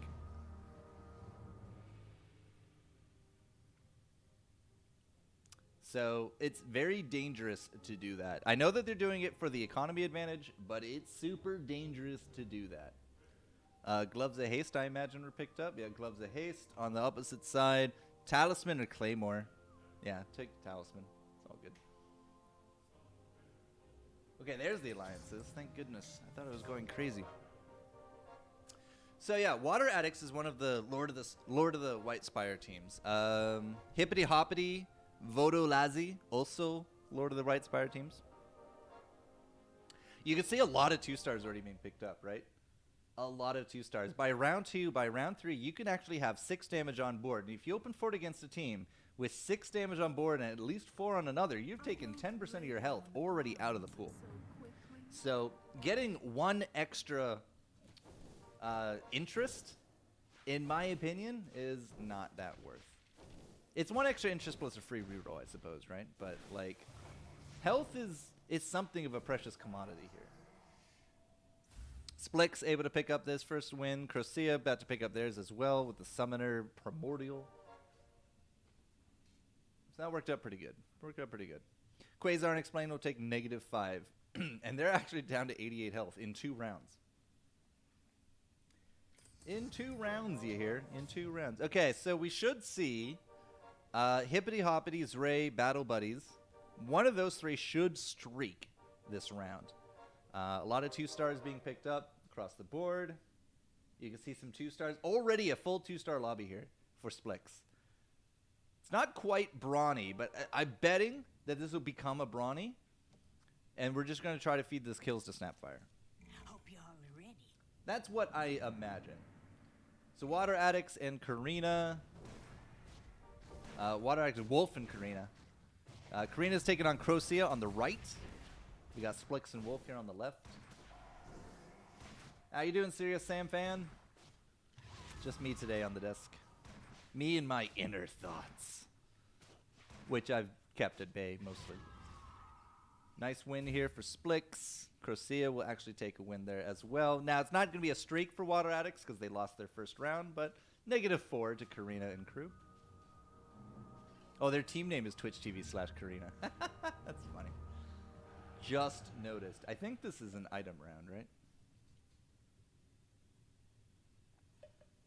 No, don't listen to me. So I tried to look up a list of item rounds, and I guess all the wikis are like completely out of date. It says it's Karina. Look, Twitch. Here, I'll even go there. Twitch TV Karina. Twitch TV Karina. With 2 bats. 2 2-star bats. There we go. And a Luna. This is your Karina God. I beat. Oh, it's after every 4. Okay, so it is different than solos. Thank you, Teddy. So it should be after this one. Sweet. That'll make it a lot easier for you because I can just stay on this screen and you can see it. Great. Bat Riders. Na na na na na na na na na na na na na. Bat Riders are doing okay. Yep. Will this Bat Rider beat a 2-star CM? Yes, by 1 hit. That last hit, like, it was just like a little bit slower. She probably could have won. But they drew overall. Elsai Congra able to do a draw. Not bad. Kumagari and Wolf. There you go. Ooh, Chrysalis? Yeah, I took the Chrysalis. Chrysalis and it's a Kaya. Does Kaya even work on a bat? Does Kaya even work on a bat? I don't know. Adds damage. I always imagined that was physical damage. You know what? I'm completely stupid. It's not physical. It totally works. That's magical damage right there, right?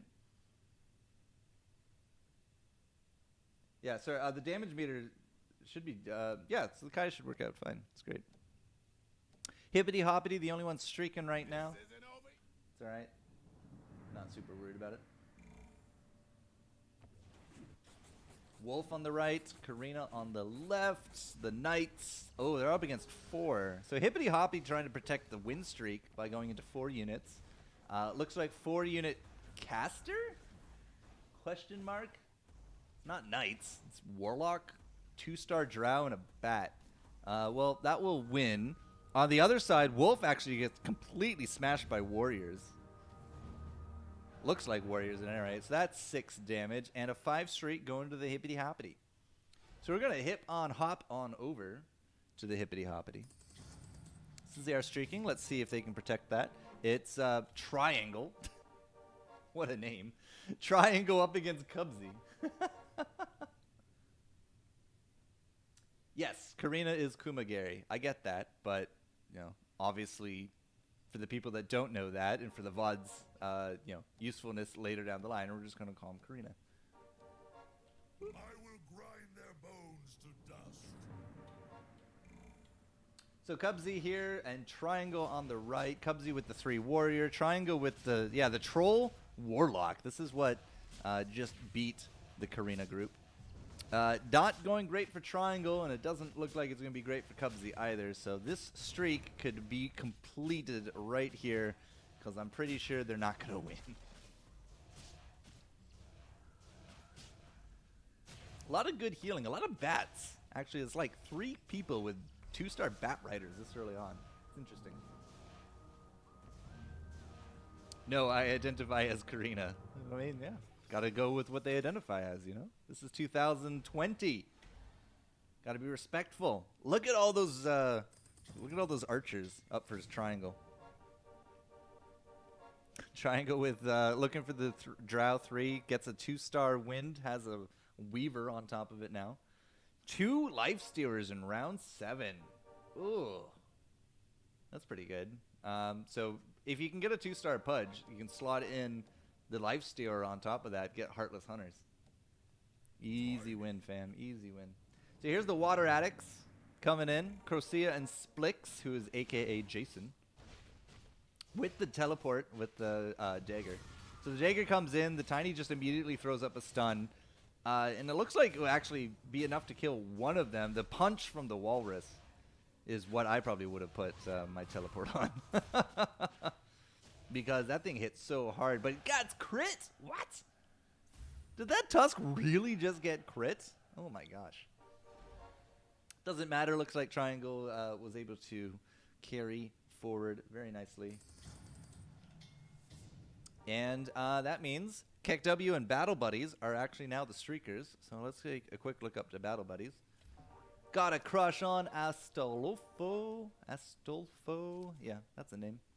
Oh, Vodolazzi just got double 2-star hunters. That's pretty insane. Because we're into round 8, right?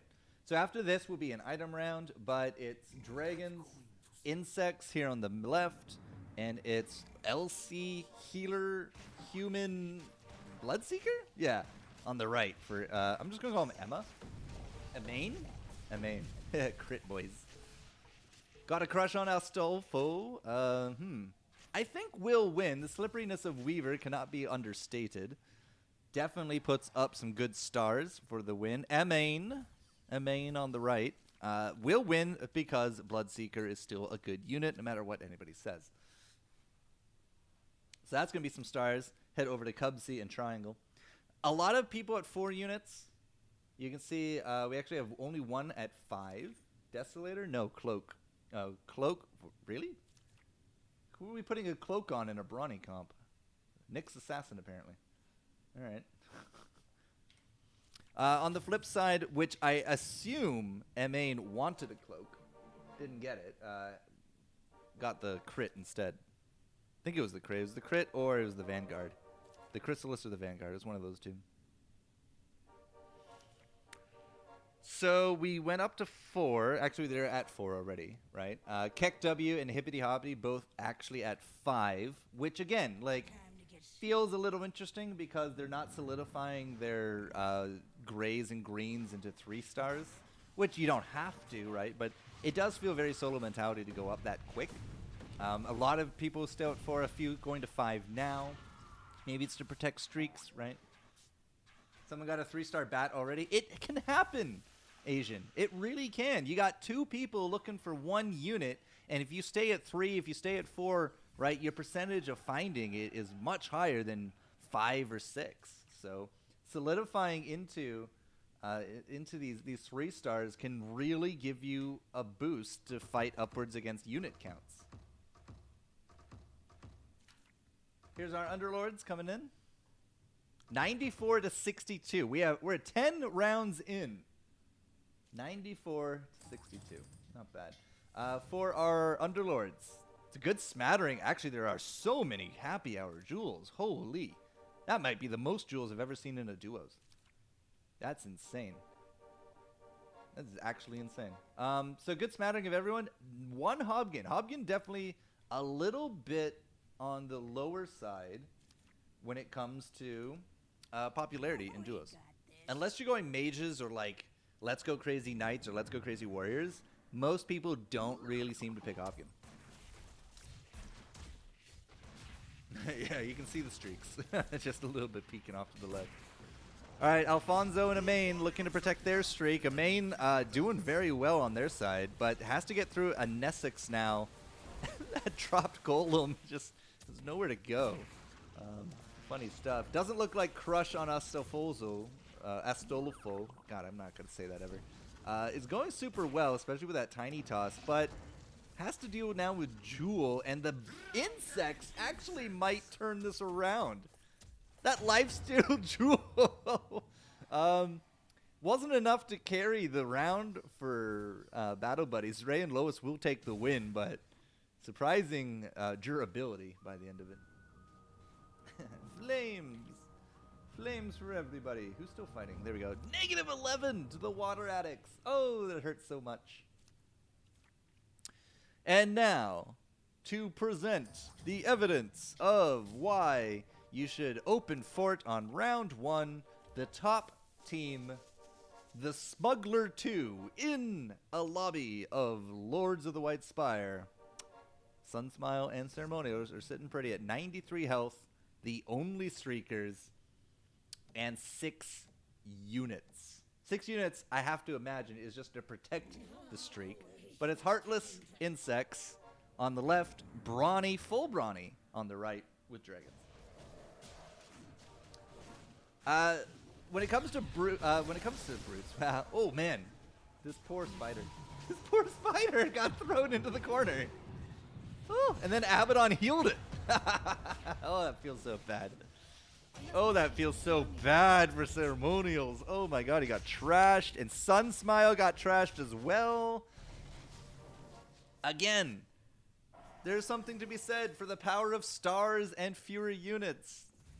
To get a nice, strong base. Well, there goes the streak. Just throw the computer out the window. No streak. It's fine. Vodolazi. I don't think we've seen Vodolazi today. That's rejection and past. How are they doing? They're still fighting. It's a bat versus a Nesix. Looks like the bat won. -2 though. Feels bad. Still lost. What are these guys rocking? Heartless Hunter, Insect, and Night Troll Healers with an LC. How is that LC? That LC's at 0 kills. It's a 1-star LC. That's a 2-star LC now. 0 kills though. That feels bad. Actually, we have a Luna Pike. Pike. Luna Pike. 9-kill Luna Pike. Okay. This Weaver Pike's at 875. And the Drow Pike is at 5. Actually, that's a lot of pikes for a team. 3 pikes for this guy, for these guys? That's insane. Vodolazi going to be taking on the Hippity Hoppity. 5 units fighting upwards up against 6. That Wind Ranger shot was really good right there. That's going to be an Enthrall. Ooh, probably not the best unit to Enthrall. It's going to be a Tide Hunter. So we'll get off his stun there. And that's it. Ooh, the enthralled Nick's doing so much more work. Okay, never mind. The you couldn't kill the Tide Hunter. The Tide Hunter just never died. So my bad. I actually expected it to go down way quicker than that. Oh no. We picked up a Silver Edge and Mask of Madness straight onto the Windrunner. Time to shore things up. Good stuff. And level 6 for the Vodolazi. Alright, so they lost, which means Hippity Hoppity. Keck W, by the way, no longer in the 90s. Hippity Hoppity now. We're back to them. They're now streaking up at 77 health. Battle Buddies up there as well as Keck W and Zray and Lois getting a 3-star Tiny and a 3-star Nyx. What? I mean, it can happen. 13 rounds in, getting a 3-star. And these are like, again, the low-cost greens and grays. You pick them up before you get too many levels, and you're going to have a good time, right? Yeah, Karina and crew are not doing so great, Serious Sam. Who just died? Somebody must have gotten hooked. Is there a Pudge? Is there a Pudge? Somebody just got frickin' murdered, and it's the Anesix. Triangle just, like, straight murdered the Anesix with this comp, so feels good. Has to carry Cubsy. Will not carry Cubsy. -2 to the team, so no streak for them anymore.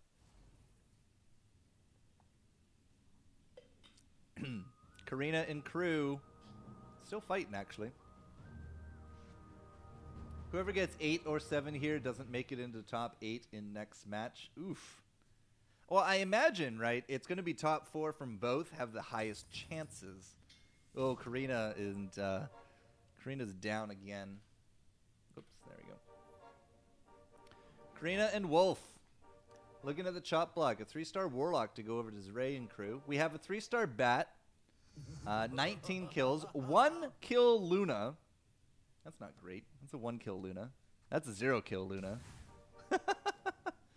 The warrior, not the warrior, the hunter enclave on the right here for Wolf. He's 3 hunter, 2 heartless. Has an ogre cap, but is not using it. We'll have to see if his bunker will work. The Night Mass of Karina is weathering the storm, weathering it very well. That Viper in the back, oh, that's a 3-star Shadow Fiend that just ripped through them. The Viper in the back I don't think is going to be enough, but Wolf lost a pretty hard amount. So even if Karina wins this, it's an overall loss for the crew. Oh, and Karina's not even going to win to that Viper, so that's -9. That feels bad. You can see the streak complete, not streak complete, streak started for Kongru. Zray and Lois actually streaking very well. a lot of crying faces for Karina. Kuma, why you do this? Why are you doing this?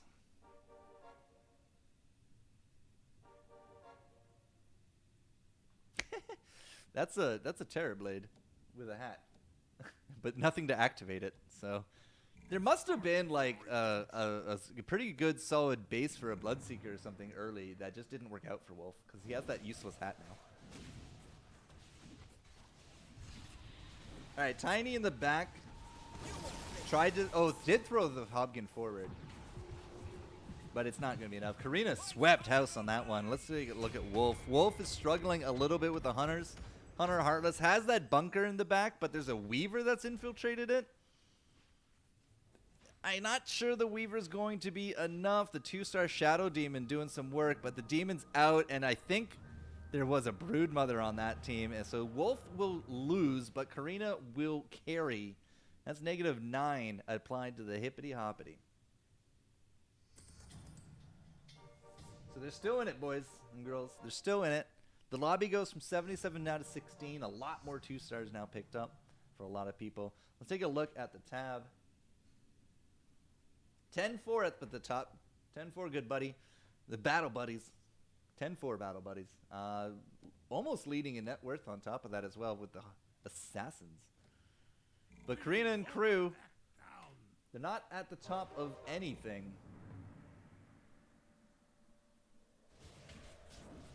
It's do or die time. So Hunters, actually the Hunters have come out of their barricades for Wolf because they had to move forward to try to get to the corner comp. Karina's Knights holding up very steady, has to deal with the threat of insects, but looks to be pretty solid.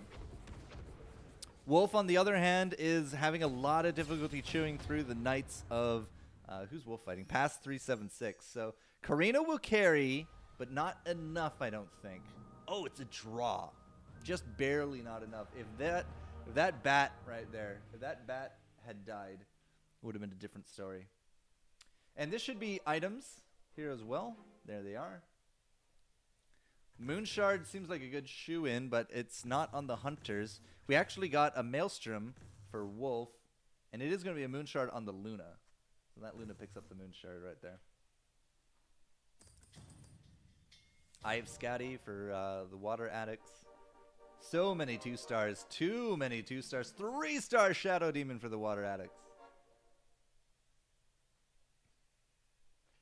The bunker mentality of Wolf is very hit or miss. It's either doing great or it's or they come out of the bunker and kind of negate the whole thing. So you can see he moved it up around or a square.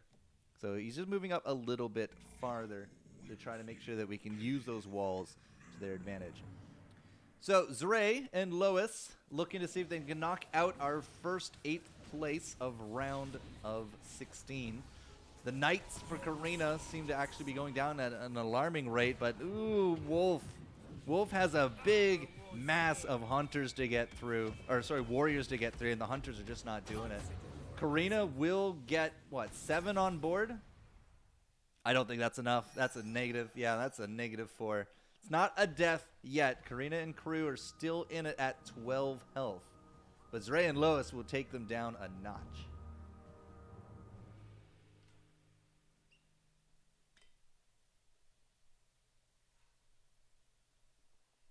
Now, Karina and crew have not actually done that bad. Like, we've been watching them for a little bit here. It's a little more concerning that Hippity Hoppity has now joined them down at the 22 health mark. Not a single 3-star on either board. In fact, we just got a 2-star Weaver up top for Triangle. This is very worrisome for a team to go into round 18 with not a 3-star to show for it. So Hippity Hoppity going to be taking on the Battle Buddies. 77 health to the 22. A lot of cash on these teams. They're definitely doing their eco work. Cubsy with the Disruptor into the Shadow Fiend. Doesn't really look like it actually did anything. There's more red than green for Triangle. He's definitely going to be taking a hit to those 3-star opponents. And Cubsy gets rolled over, and that's going to be the second elimination. Looks like Karina and crew got knocked out just before the Battle Buddies take down. I don't even remember the team name. Got a crush on the Battle Buddies. No, Hippity Hoppity. So Hibbity Hobbity, very likely not going into the next lobby. At the same time, Karina and crew went out in dead last. Almost guaranteed we're not going to be seeing them. Which means we're going to go over to the streaking El Sai Kongru. Saw 8 Batrinders in the first few rounds, then nothing. Feels bad, Kumagari, man. Sorry that you had to go out last. Very unlikely you're getting into the top 8 at this point. Very unlikely. All right, Kongru up against Vodolazi. A lot of streaks. Look at the streaks in the middle there. 6 mages with barricades and a jewel for a front line. We'll have to see how well Explain can use this one. Has a warlock in terms of the Shadow Demon and just runs them all over. Holy Toledo. They're really off to the races. Quasar, on the other hand, struggling a little bit, but there was a lot of stars put up there from Explain. So this Brawnies from Quasar might not be doing too much, but it very well might actually just get carried here by Explain. We'll have to see. Not enough. Explain and crew, -3. They lose the streak. Quasar facing past 376, and 376 basically looked untouched. There's just not enough damage with those Brawnies. So that means we're going to go up to the Battle Buddies, who just got themselves a lovely 3-star Legion Commander. So that's a problem. 3-star Enigma for Water Addicts, which I imagine is for Primordials. 3-star Witch Doctor, 2-star Witch Doctor. 2-star Tide for Kick W. That's going to be pretty impressive. 5 Assassins for Gotta Crush and Alfonso. At 7 units. They're not the lowest unit count in the game, but they will be fighting upwards up against 8 of Sai, Kongru, and Keck. Battle Buddies and Vodo, both actually at 7. Somebody's already dead. Rejection must have got hooked. I didn't even see it, but the Anesix is out of this board over here. You can hear Jewel just laughing about it. Amain on the other side actually going to be rolling over their opponents. So this is a double win for the Battle Buddies. It's going to be what, 20 damage? 28 damage for Vodolazi. That puts them in kill range as we get a streak complete for the Buddies. That's hurtful, man. That is hurtful. So Vodolazi, 316 and 295 net worth, but their comps have not come together, it seems. They don't even have the lowest unit count. Black King Bar? Yeah, Black King Bar and Butterfly. It's gotta be.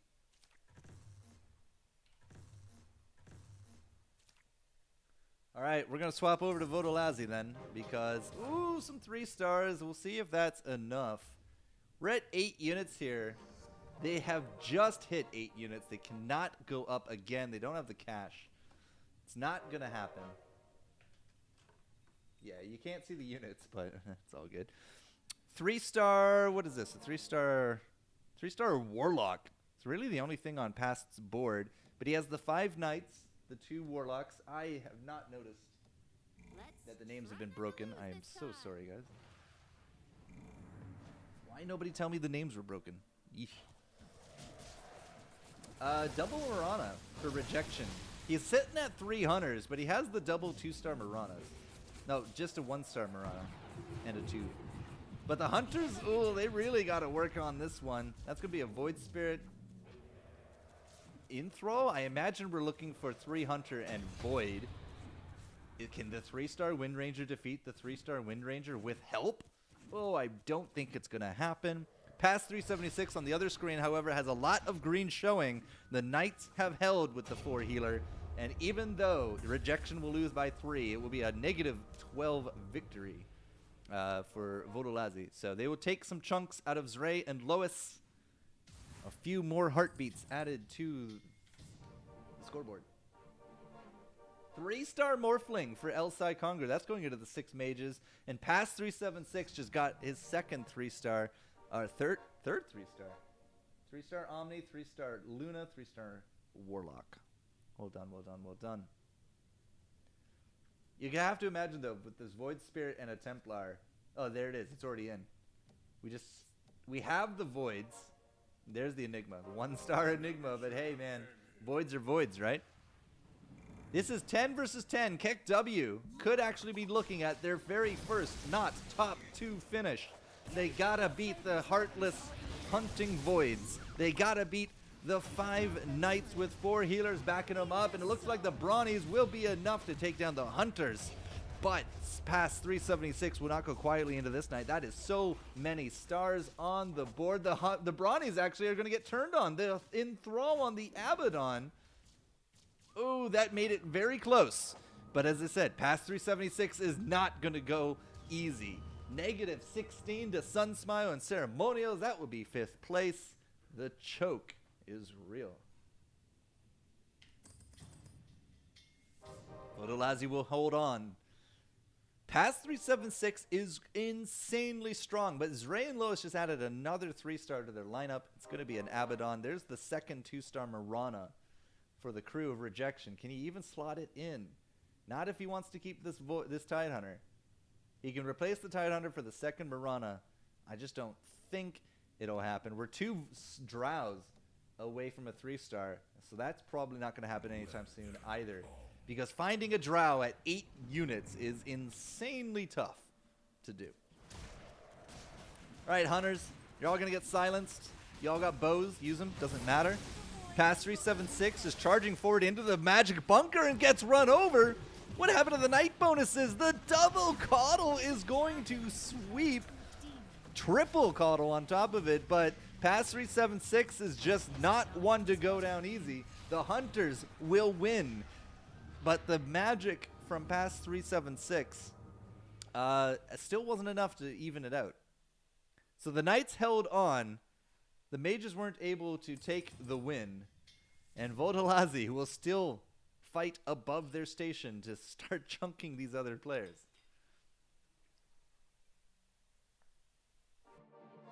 Yeah, KEKW is out. Passed with another 3-star. That's his Chaos Knight. Empties his entire bench.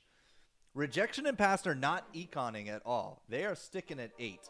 Zray and Lois sticking at 8. Sai and Kongru perhaps are looking for 9. But Battle Buddies at 7 units, you know they're going to be looking for 8.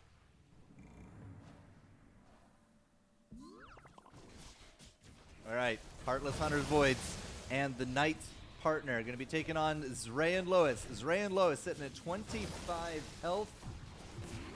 And the Hunters are getting hard pressed. The Knights are rolling. Past 376 is rolling the opponents, and I don't think there's going to be enough in the bank here from Zray and Lois. If Zray cannot take down these Hunters, this could be it for them.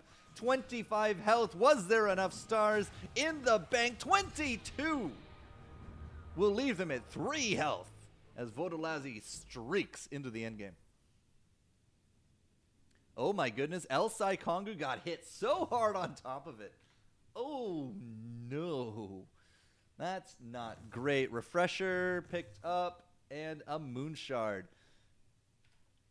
Bloodthorn for Elsai Kongu. It's anybody's game. There are 3 players that can get knocked out here. 3 players that can get knocked out.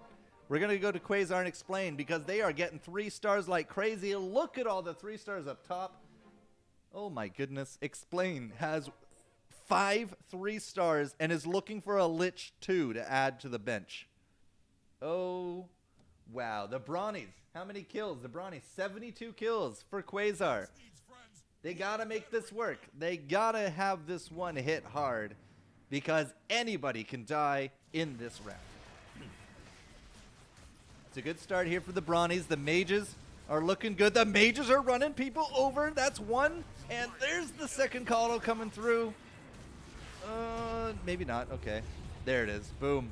All right. Mages have cleaned up, but the Brawnies have blinked and disappeared. You're not supposed to die with that much health. They will take -9. Elsai Kongu will stay in the game. 3 health for Zray and Lois. 2 health for Elsai Kongu, and we actually take 9 from the Battle Buddies. Vodolazi will continue their streak at 10 health. I don't even know who to watch. I honestly don't even know who to watch. Vodolazi is streaking. We might as well just pop right back over there. Rejection and Past have put up the numbers in this endgame. The Hunter's Voids are making up enough for those 3-star knights to be taking names. Oh my goodness. This is a tense top 4. Battle Buddies is sitting very pretty at 68 health. They're the only ones that can probably realistically econ all the way up to 9 units. But they're at 7. They're fighting upwards in this unit count, but they have the stars to make up for it. This is Magic v Magic. Rejection. Oh, it's not Magic. It's Hunters v Magic, and the Magic have won. Explain has rejected the rejection. We gotta now look over to the Knights here from Pass 376. They got a very healthy clump, and it looks like this will be a very even hit. Will it be LSI Congru out? They take 1. They are still kicking. They are still clawing forward for a 3rd place. Zray and Lois and the Battle Buddies are still going head to head. Zray, Lois, how you guys doing? It just resolved. No, it's still going. It's gonna be an elimination. LSI Kronger with the -1 will stay in for a top 3 finish. Quasar and Explain. Holy crap. Those are some 3-stars. Battle Buddies and Vodolazi. That was a 3-star Templar Assassin, I think. Oh my goodness. A 3-star Templar Assassin added to the 6 Assassin lineup with 5 freaking 3-stars in there. No wonder these guys have such a record. What do you do against that? Oh, this is a problem. Quasar and Explain. They're on their last legs. They're up against the clones of Rejection and Pass. If the clones win and Battle Buddies take down the Vodolazi, this game's going to wrap up in a nice little bow. The Disruptor is trying their best. There's not a lot of green on this board for Quasar, and now coming out of that corner is going to be Pass 376 and the Knight Powerhouses. The Magic of Explain looks like it won, but can it offset these stars? Because one slip up and they're out. It's not going to be enough. That's going to be a 3rd place for Quasar and Explain, but Vodolazi are still fighting for their lives. It's a victory for the Battle Buddies, but it's not enough for a win. We have our top 2. It's not all wrapped up. Vodolazi's still going on and on, but Rejection and Pest 376. These guys have hit above the belts. They have continued to fight against the health deficit. The 5 Knights of Past are actually insanely strong. The Hunter Heartless Void of Rejection have definitely not won their rounds, but they are taking enough stars away from their opponents to still be in this game. It's going to be Assassins up against the Knights. The Assassins are supposed to murder Knights at this point, and there are so many 3-stars on the board there as well. Pass 376 is starting to lose a lot of that green color on his board. The healers are not healing. We got some barrels coming in there as well. If the Knights drop and the Hunters can't carry, then this is going to be it, ladies and gentlemen. And the Hunters are not looking so hot. The Golem is ripping through those 3-stars. We still got the heals. The cask is bouncing, and the Nessex and crew will fall. Vodolazi will take 2nd. The Battle Buddies to take 1st. And that was a hell of a round. Good game, easy. Nom, nom, nom. Look at those 3-stars. This is the beauty of duos. That is an insane amount of power. And the net worth is so low, but you know what? Who cares? You win the game. They lost 5 rounds total. Oh. Crazy stuff. Okay. Good job. Well played. Very hard fought top 4. A very hard fought top 4. Don't even know what to say about any of that, really. That hasn't already been said. Nom Nom, were you past 376? Hey, I told you to leave the game. Stupid game. All right. Leave party. I believe their Group B is still going. We're going to see if we can jump into Group B. B is on round 29.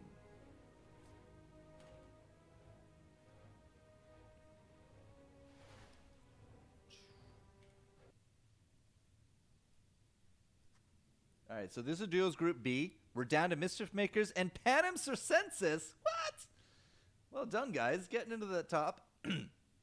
31 health versus 25. Oh, some pretty bad record there for the Panem. But Expedite going up against Astronaut. Looks like it's going to be 6 Hunter, no Assassin, no Void this round.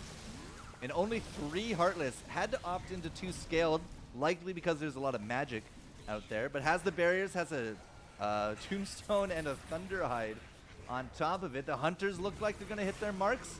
Very much untouched. These double 3 stars in the corner are able to start taking some names, so that's real good for Expedite. Let's take a look at Frosty. There's the Void Assassins we were looking for, but they didn't do so hot.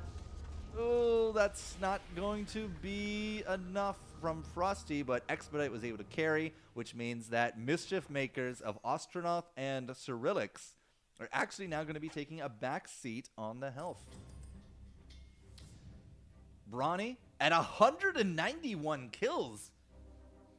Oh my good gracious. That is the most kills I've ever seen on a Brawny period.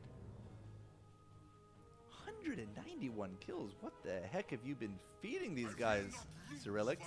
They just hit 9, so there goes the money. No money on Panem Circenses either.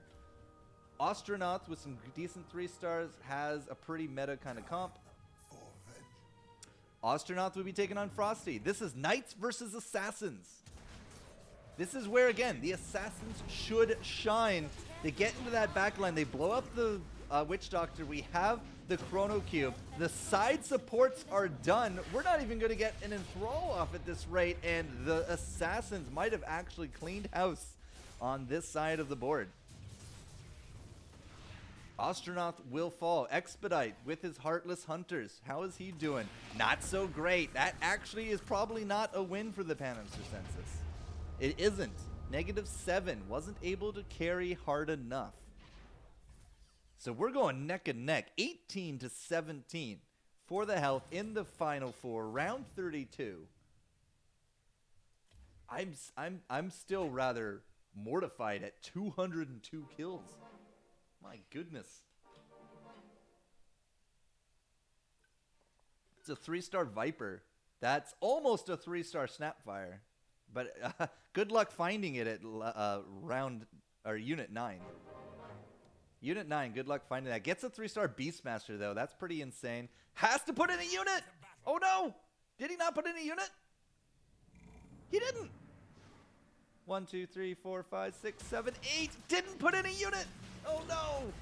Disaster possibly striking here up against Frosty the Cat and her Assassins. Assassins against Brawnies, not so bad, but Assassins with Voids against Brawnies is a bit of a bigger deal. That being said, this axe is actually very healthy and is just really starting to dunk. No, not dunking there. Oh, dunk, and will win. God, even with percentage damage. Oh my goodness, wait, is this not a win? Oh, it's -14. They lost. Down to 3. Void Assassins, baby. Doing work. Look at that Ember Spirit. Holy Toledo. Ember Spirit Templar Assassin. Doing insane amount of work. Bloodthorn, 2-star axe. Bloodthorn, 3 Bloodthorns picked up, ladies and gentlemen. And the amount of stars is actually insane. You don't apparently need 3-star assassins to make assassins work. But Frosty is an assassin's goddess. She's like super good with those assassins. That's a lot of 3 stars. We even have a 3-star bat. Look at that. The good old El Dorado strat. Everything gold. It's a good way to put it.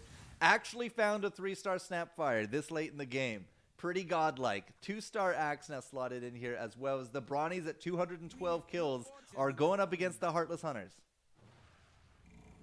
They gotta break through. A Refresher Tide, a Tombstone, 3 Barricades, and a bunch of 3-star Hunters. That's a 3-star Mirana, ladies and gentlemen. You don't see that every day at all. This Viper in the back is actually doing a lot of work. The Brawnies have a ton of health. That's a 12,000 health axe. You can hear Jewel feeling the victory. The Hunters are not going to punch through. Frosty the Cat doesn't win either. Oh my goodness. It is blow for blow. 8 health, 3 health. It's anybody's game at this point. An Astronaut and the Knights. The Knights don't win against the Assassins. And the Brawnies apparently don't win against the Assassins, which means that this is a Frosty the Cat game, ladies and gentlemen. This is for the top 1. Whoever gets top 1 here might have the points to punch into the final lobby of the day. If you don't, it's going to be a heartbreaking loss. I'm pretty sure Panem Serenthis finished 3rd and 6th, so if they get a 1st, it might be enough. And it's going to come down to the wire here. Frosty's Assassins have got to just chunk out these Brawnies hard enough for a win to carry those Heartless Hunters, which are just not hitting the mark anymore. And this is heartbreaking. There's a Viper 3 just waiting for Frosty, and she doesn't got it. Butterfly, Butterfly, Pike, Pike, Bloodthorn. We have a wristful on the Ember Spirit, and there just might be too much health to chew through. The axe is dunking. Frosty wasn't able to pull it out of the hat. Expedite and the Hunters are not looking any better, which means they're going to be finishing 2nd. Mischief Makers going on into 1st place. And that might have crushed the hopes and dreams of Panem Circensis right here, ladies and gentlemen. Astronaut and Cyrilix, yet again, in a top 2 with insane net worth. Holy. That might be it. That is the hardest hitting Hunters, or sorry, Brawnies that I've ever seen. And I can't show them, but it was like 220 kills. That is insane. That's actually insane. Holy crap. 202 kills. Ugh.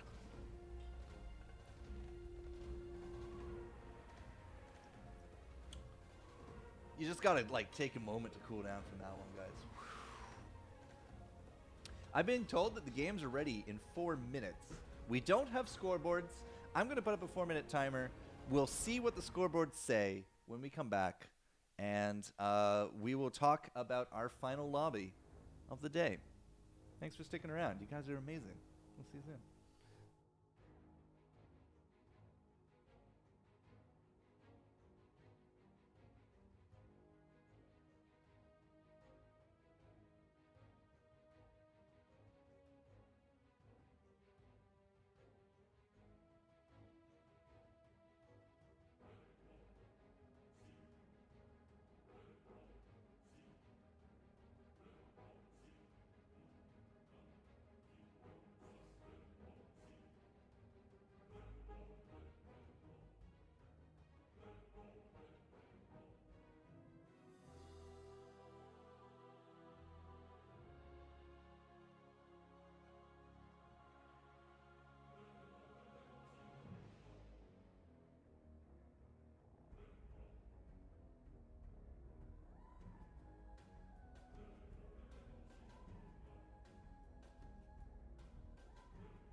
All right, ladies and gentlemen, the lobby is being created. I think we're just waiting on the last team to show up. Kiwi streaming with a party of 12.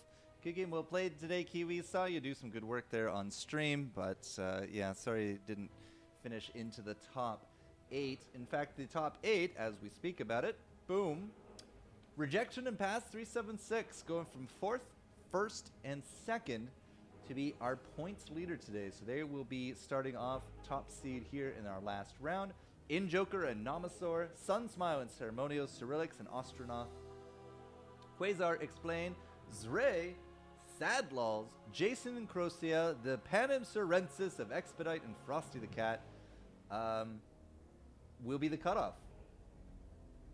That is the cutoff. Kiwi and Big 30 Head just barely outside of it. Sorry to say. But you put up some good results, 2, 5, and 3. That 5th really sucked a little. But yeah, thanks for playing today. Always a pleasure to get some duos out there. We are clear to start, I'm being told. So, without further ado, ladies and gentlemen, the last duos of the day for the money. Top 3, go home with prizes. Let's get it going.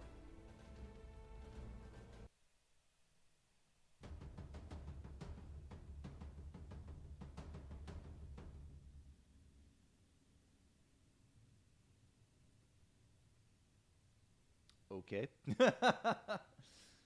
Rip. Who didn't connect?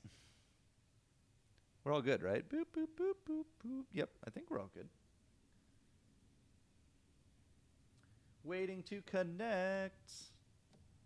Maybe I'm waiting to connect? Question mark? Game? Game? Game? Game? There we go. Looks like we'll start off with the Water Addicts of Crocia and Splix.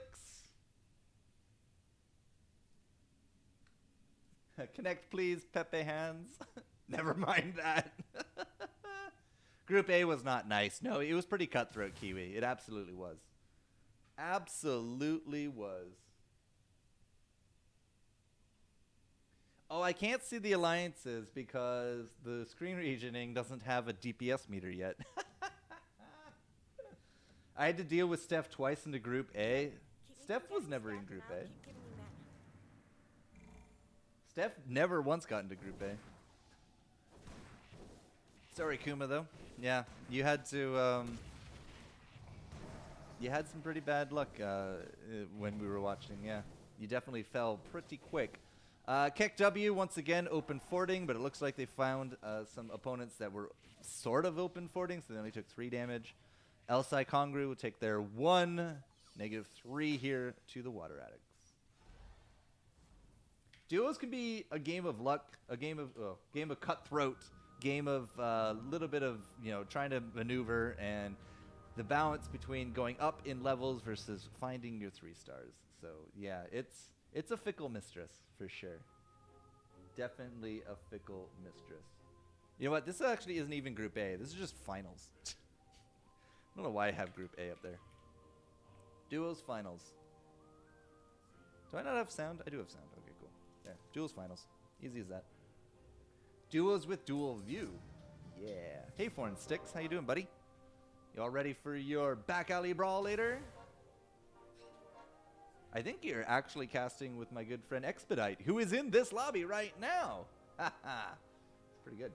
All right, there we go. Now we got alliances, and we got the names, and we're good. We're good, we're good, we're good. So, Magic early on to start for Crocia. Splix with double Brawny. Not convinced that they'll stick with the double Brawny, but we'll see, we'll see. We will see. Now, the trick for the double Brawny this early on is that the Brawny get the kills, right? And the Chaos Knight has gotten 1. Snapfire, okay, Snapfire gets 1. Snapfire and Brawny, it's going to be Chaos. Feels bad. Oh, Expedite's not tonight? Rip. That's okay. He was super excited, that's all. All right, so we will see who will actually streak next. But it's going to be Panem Sorensis or Vodolazi. 100% it's going to be one of those two. We put a lot of work into this one, Sticks. You know, you want to run tournaments, you come through UL Pro because we put the pro in UL. I don't know. That's not our saying, I don't think. But it sounded good, didn't it? Woo! Time to start some trouble. All right, Panem Serensis. They got to win this one if they want to get that streak going. Splake's taking on Expedite. Looks like he's using the Druids for a double star. It's Druid Summoner with a Vino. Crocea taking on Frosty Cat. And Crocea with the 3 magic might actually win up against those Warriors because the Warriors don't mitigate the magic. It will be tough. That Slardar can actually do some pretty insane damage. Looks like the Druids will probably win out for Expedite. The Magic will win out against Frosty. Will it be a streak or will it be a draw? It will be a streak because an extra star on the board matters this early on in the board.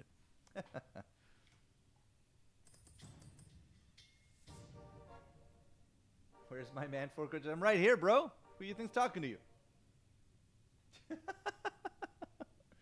All right, so we're going to go up to Panem Serensis, Expedite, and Frosty. They are our current streak leaders, 100 health.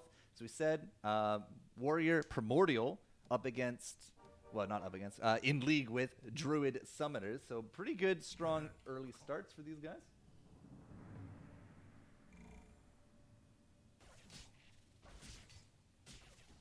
Primordial Warriors, like, not a lot of people are going to go Magic early on, so you can probably eke out some pretty nasty combos with this and start reducing stars. And if those Druid Summoners on the other side have some pretty tasty wins, then yeah, you will end up streaking pretty decently. I'm a little surprised they didn't go to 4. Oh, they did completely go to 4. I just don't think they played 4 units. So Panem Serensis really likes to go to 4 early. This is just, I think, a habit of their solo queue mentality, but it's what they do. It's what they do. So now, oh no, they had to have been at 4. Yeah, so they used the unit advantage to streak, to protect the streak. You can see target buddies, question mark. Nope, it's going to be, Orb of Poison for Frosty Cat. Not great. Desolator for Expedite, though. If I had to guess, I'm going to say that Frosty will eventually transition into Assassins because she is an Assassin's goddess. Expedite can really do anything he wants. I've seen him work well with Knights, Hunters, Heartless. Well, maybe not well with Hunters, Heartless, but I've definitely seen he knows how to do it.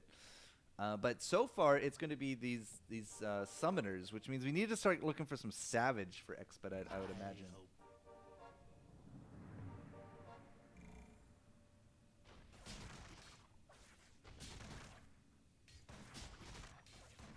The Brawnies are probably going to get denied pretty hard here from Frosty. That Razor, okay, well, they will get the kill, and then we got some of those Primordials. You know what? The Bristleback is actually doing quite a bit of damage, so they will take home a few kills, but Frosty should win that round. Looks like Expedite was able to clear house with the Druid Summoners as well. So that will be a continued streak times 5. 3 more. And Panem Serensis will actually be the perfect 100 streak. Not bad, not bad. Lots of 2 stars coming forward. You can see a lot of people have given up on dreams of open fording, and just the amount of damage you take from fording is just really not worth it. Yeah, I'll see you later, Sticks. Have fun, buddy.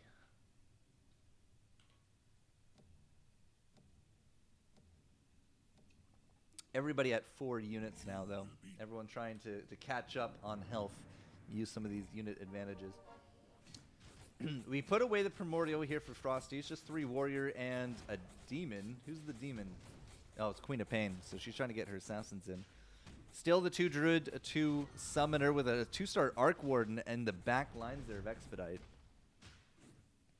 That Storm Spirit, though, is doing some pretty significant work up against the... Oh, that's good. Not going to be enough. All right, that should be a draw. No, it was a victory for the Water Addicts. Rip streak by 1. The Druid Summoner is not able to defeat Storm Spirit. Well, that feels bad for them because even though there's a 2-star Razor now on the board, we're going to go over to KEKW, the Smugglers. When in the Lords, we'll see how they are doing. So they're sitting at, I think, 5-round win. Full 2-star board for Sunsmile. Looks like we're going to use some Druids for a double 2-star and some sacrifices for Ceremonial. Going to be making use of that Ogre cap. So Ceremonials with Astolfo. Astolfo seems to be Assassin. Sunsmile taking on Knights. Knights behind barriers. It's annoying. It really is. Super annoying. But the Knights against Knights behind barriers, I don't think has nearly enough to defeat the insects that we got going on here as well. So it looks like Sunsmile will win, and that will be a victory overall as they will continue their streak. 97 health.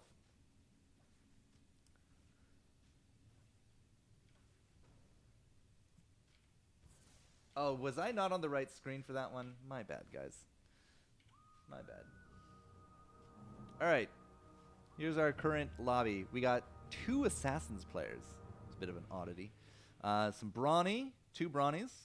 One, Explain actually has the Brawny Dragon. The other one's Brawny Savage. Some Warriors. Actually, 2 sets of Warriors. Some Insects. 1 Primordial, 2 Primordial. No Magics. Oh, there's Magic. Quasar's Magic Primordial. Okay. A few Assassins, a few Insects. What? There we go. Brute. Brute early for Ceremonials. Must be an ogre tree? Yeah. It's an ogre tree for them. There we go.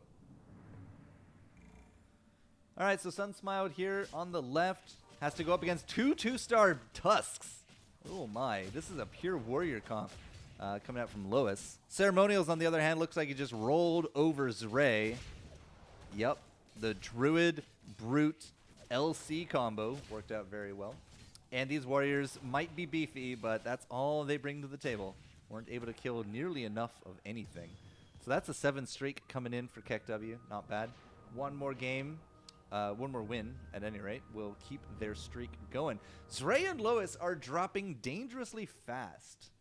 59 health as we go into countdown round 9. Well, Chrysalis maybe. Chrysalis and a Pike. We picked up a Pike. I don't know who the Pike's going on for Ceremonials. I would imagine it's the LC. Yeah, he puts it there. Chrysalis or Target Buddy? It's Target Buddy. So I think we're going to stay with the Hunters. This LC over here has 5 kills. So 5 kill LC Pike. It's not the worst. Definitely not the worst. But with our little gate here, the gated community of barricades and a target dummy will keep these Hunters, in theory, very safe. No 6 units yet for anybody. Still 5 units on all. This is for the streak win from KEKW. That Weaver just ran through everybody. Oh, that's actually really interesting placement technique, right? You put this one gate, everybody congregates trying to kill this, and the Weaver runs right through them all.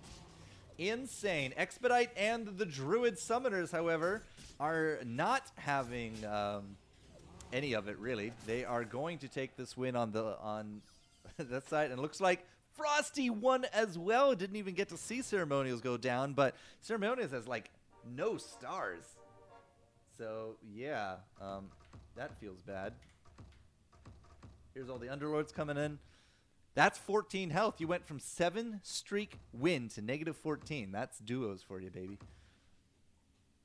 A lot of Anesics, some Jewel, a lot of Jewel. Not even one Hobgon.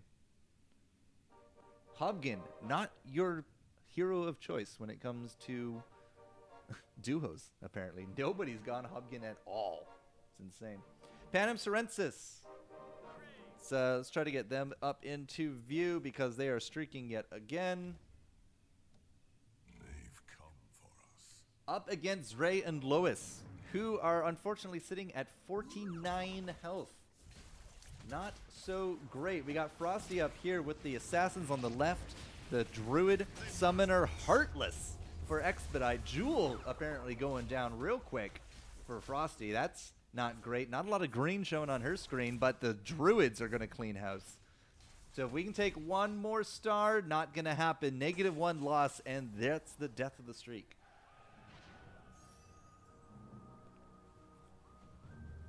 Underlords can make a big difference. They really can.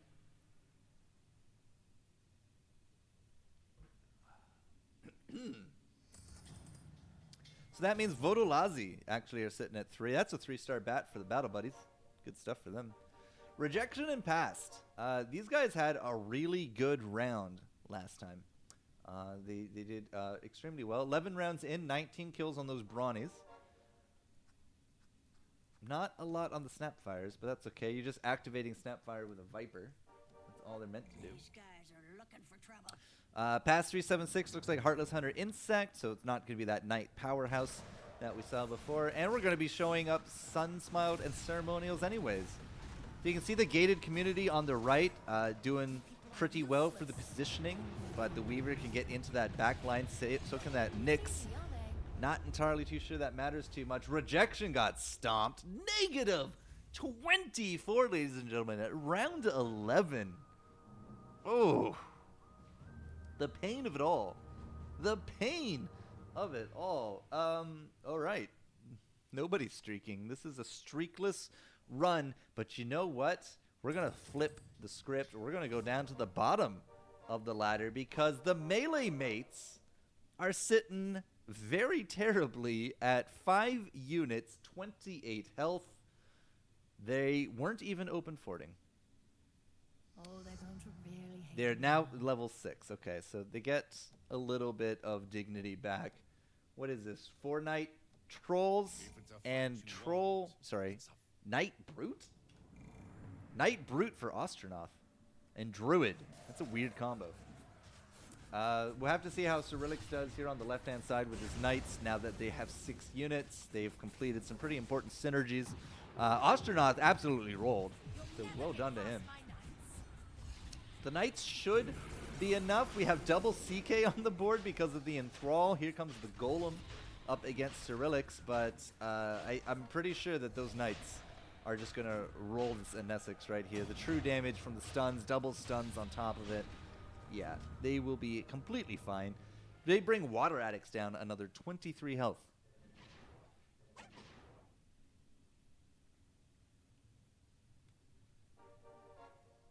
Wristful? Can't be Wristful. Target Buddy or Octarine? It's going to be Octarine. On the other side, it can't be a Fedora, right? It is a Fedora. All right. I mean, hey, if you got the synergy, you might as well use it, right? That means that would be 3 Fedoras now up on Astronaut. You can see that over here. So yeah, it's a bit of a stranger mix, but it's working. This also means that who could be another brute for them? He has Tree, he has Lifestealer, so you could swap in an Ogre, or who am I missing? Doom. It's probably going to be a Doom. Let their blood fuel us. Yeah, could absolutely be a Doom and get a 4 brute combo from there. Cyrilix and Sunsmile can't get away from Sunsmile. Has that gated community and the arrows are flying.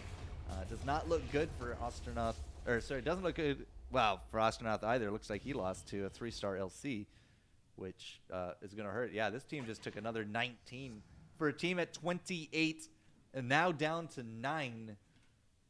That hurts a lot. That really hurts. 9 health on the final round. Whoever goes out last, actually, whoever goes out in the bottom 5 are going to be going home with just the experience. The top 3 go home with a few coins jingling in their pocket.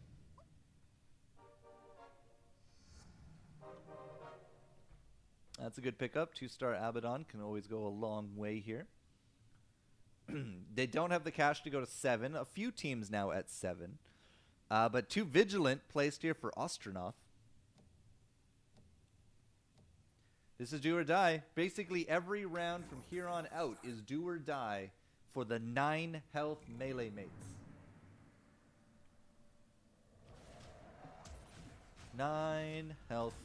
That's all they got. Ooh, that's an Enigma. I think against Void? Quasar got Void? See how they throw it? Maybe it's just an Enigma. Oh, it's probably Primordial. That's right. Drain their essence. Okay, Knights are doing well. Astronaut got rolled super hard. Man, you blink and you miss out. Oh my goodness. Even at the current board, even if nothing else dies for Cyrilix, he still can't carry this. So this is it. This will be our first elimination. The melee mates out at round 14. A very early exit. A very early exit for them. Takes 17 to the face. Feels bad. Now, they're not the only ones down low, but they are going to be the first out. The Water Addicts have been chunked and chunked and chunked. They are down to 20 health. Crocea and Well, Splix that's satisfying. just hitting level 7. They're going to finally join their comrades in unit count. When it comes to their comps, 5 Assassin and 6 Knight, 2 Troll. The Knights are going to try their best to survive, but the 5 Assassin are going to be hard fought. Now, they're up against Ray and Lois's clone, which seems to be Warriors and Hunters. Crocea here on the left, not faring very well against Warriors at all. Their 5 Assassins just can't chew through the armor. Now, the 6 Knights, however, are doing much better, but they're still not winning. This actually could be a death blow right here. That is a death blow. 23 health out at round 15. That is too many stars left on the board, ladies and gentlemen. Oof. That hurts. This leaves us with, in 5th place right now, the Battle Buddies. This is Astolfo and Amain. I think Amain. We called him Amain. This is the current state of things. The Magic Primordials are actually leading.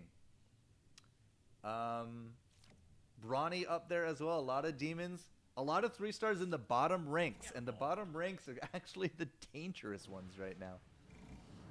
All right, 27 health going up against Ray and Lois. We just saw Ray and Lois's clone beat out the Water Addicts. Got a crush with the 5 Assassins are not faring very well at all. Looks like another warrior comp. Actually, it's the same warrior comp. Duh. Amain, however, doing much better on their side. But that is a lot of stars to fight upwards. I think it's still a loss. It is still a loss, but it's only 2. That's actually a 7 streak for Ray and Lois. They're insanely strong right now. Sad. GG. Yeah, GG, Crocea. Thanks for playing. Absolute pleasure to watch you guys work your magic. But yeah, bottom 5, unfortunately, do not go home with the cash. I didn't even see what the items were picked up. Moonshard and Butterfly. All right. Round 17. Battle Buddies at 25. Vodolazi, 31. Elsai Kongru leading the pack at 72. And their Kek W just picked up a 3-star Magnus. So their druids are very likely both double 3-star now. Glad you had fun, my dude. Always good to hear that kind of feedback. The games were nice and quick. Well, the downtime was nice and quick. I shouldn't say the games were nice and quick. But yeah, hopefully it was a good experience. Hopefully we'll see you again. Here we go. Crush on Astolfo just slotted in the 6 Assassin. We got 5 Knight on the side of a main with that LC, so they're very durable. The Assassins are very bursty, and as long as they don't keep running into Warriors, it seems to be that they'll do okay. It's not a win for Astolfo, but it will be an overall win for the crew, because Amain and the Knights are very hard to deal with. There's 3 stars on that Knight comp from Amain.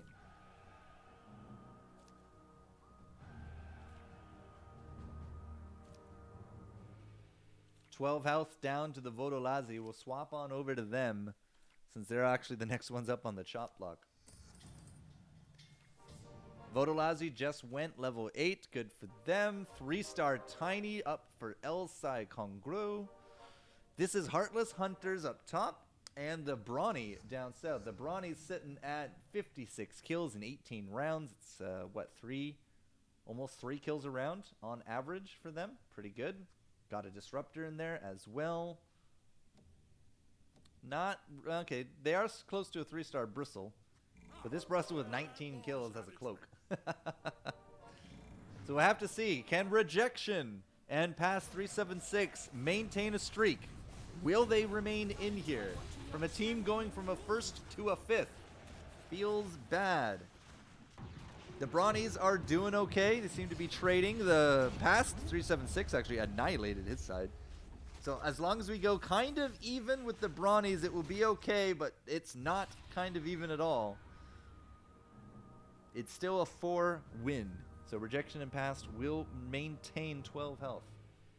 Yeah, what is that ogre cap, right?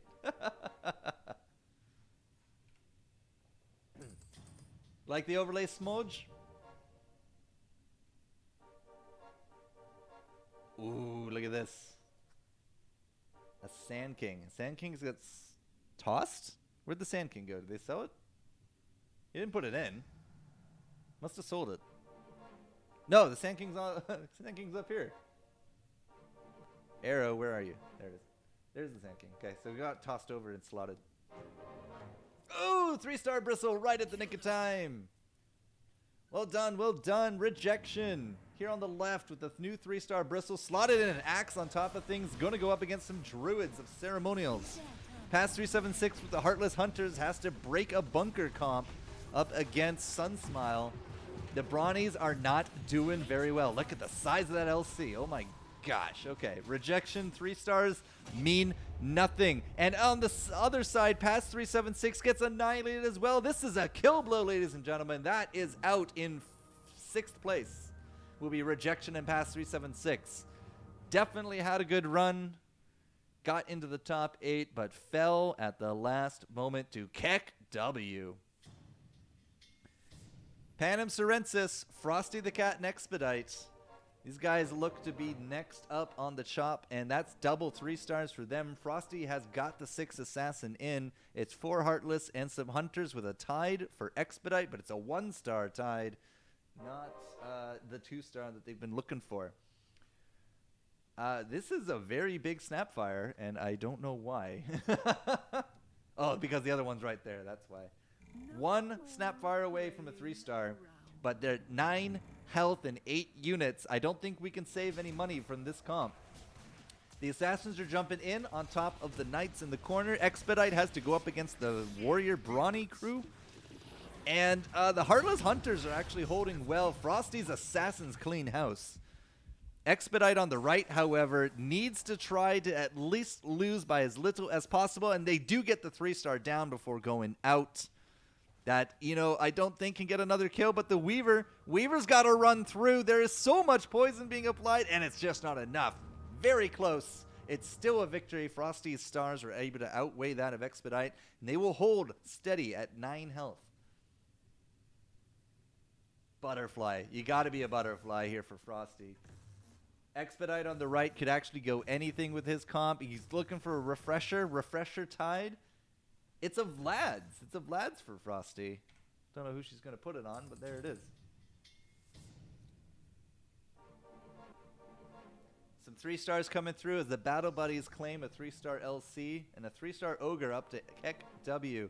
We got time. We'll take a look at the tab. These are the winning builds for top 5 right now. Panem Serensis have dropped down to 9, but with the amount of damage people are putting out, this could be in anybody's kill.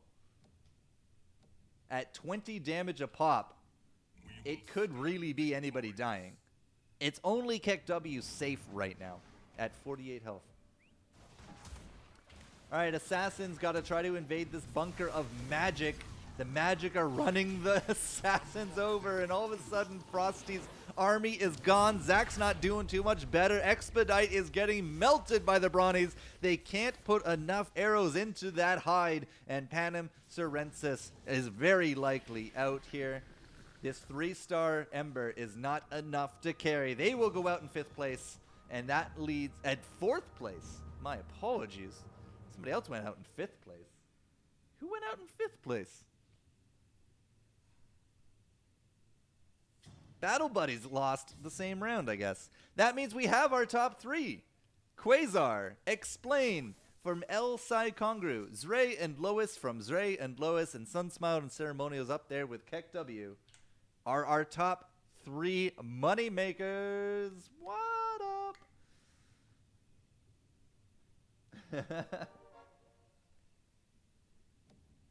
I thought that they were based upon this. I could be wrong. Aren't prices based on total score? Could be. Nobody's told me. I just assumed it was the last one to go. There's the overlay as we watch Quasar and Explain trying to battle up forward. Prizes are based on total score. Never mind. Thank you, Kiwi. Quasar did fantastic work as I blinked and missed the whole fight. Explain, however, is not doing so hot up against that 3-star LC comp. That is 3 stars over on Explain.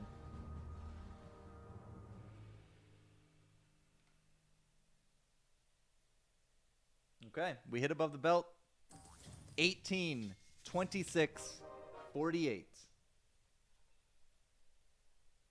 It's almost like an exponential.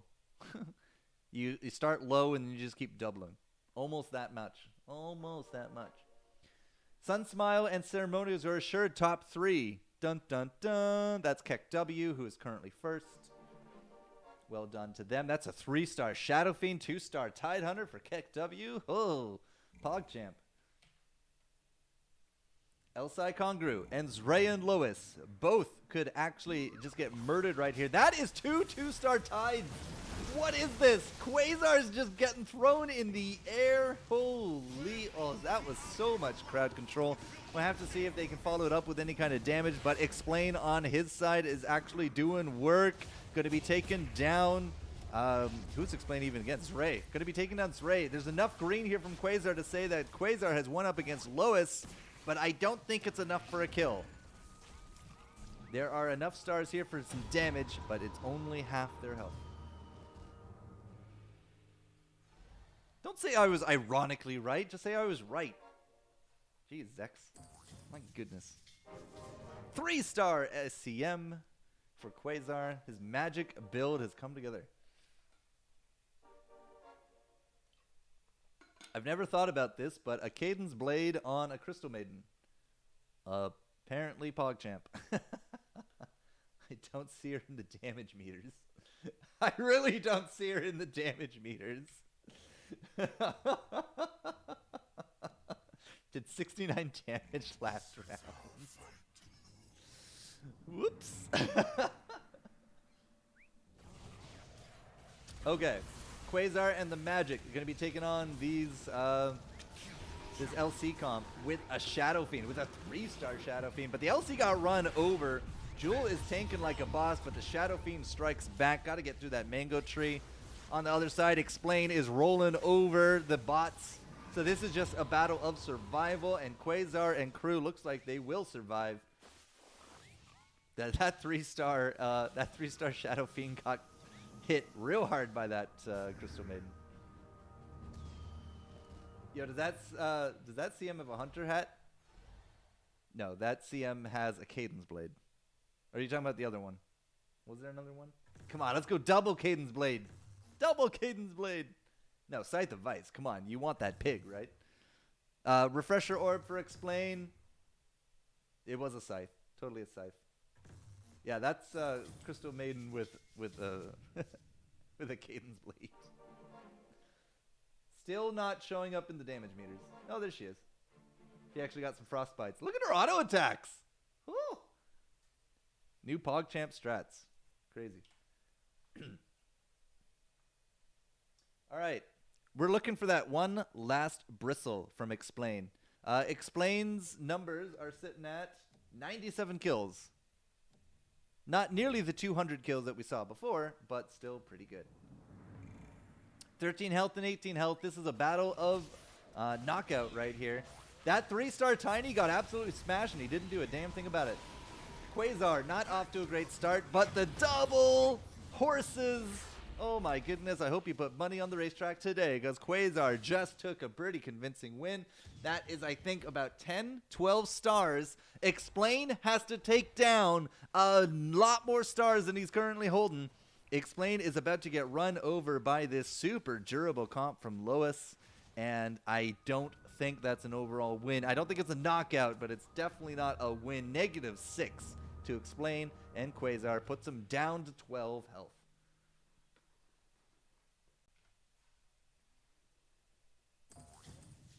Keck W still leading with a lot of health. 37 health is a lot to get knocked out by. And Zray and Lois just picked up a 3-star tide. 3-star tide. Zray and Lois, get over here, you sexy bitches. 3-star tide with a refresher. 6 warrior comp. We take on all comers. 6 warrior comp with 3-star tides. That's a lot of stun. Boom. Wait, oh, he's silenced. He got doomed! He got doomed! It's doomed! 3-star tide got doomed! Oh no! I blinked. I don't know what Zray did. I don't know if he won. I do think he did, but that 3-star tide got completely shut down. Lois will win. I think Zray won as well. This is not the end of Keck W, but it will be a pretty significant hit onto them. -30! Ha! We are still in this.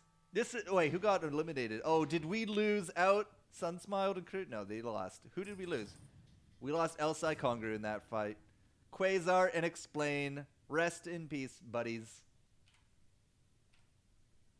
Rest in peace in third. Tide tanking would always go off first. QE with the strats. That Doom was super clutch. It didn't win. Like, Dooming the Void actually didn't even win, but yeah, pretty fantastic stuff. All right, could be the last round of the game. Keck W lost 30 health last round up against these guys, and now we're going to have to see if they can do it again. That's going to be the 3-star tide actually hitting all the way the heck over there. Has the refresher went off twice in a row. That should be it. Lois should take that game. Zray got smashed. What? Okay, maybe not. Lois will have a lot of stars on the board, but Zray lost by a good bit. -2. The fight continues.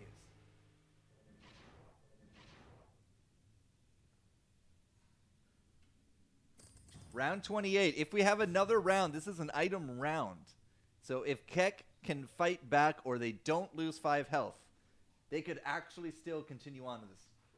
The benches are looking empty. It's 9 units from Zray and Lewis up against the 8 units of Keck W.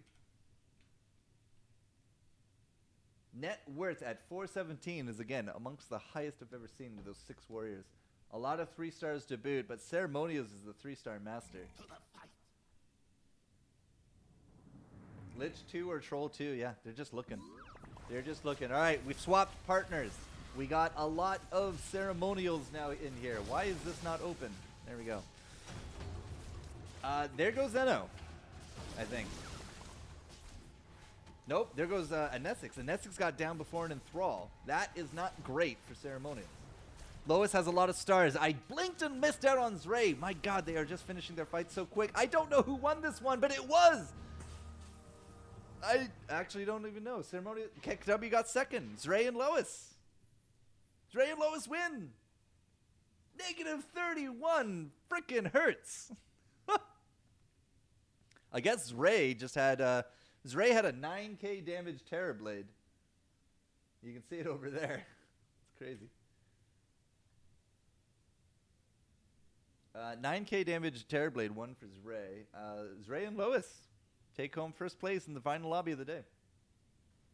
So, admins, it's up to you guys to compile your scores now, and we will see who actually comes out ahead. Now, I believe Explain and Quasar were actually pretty up there.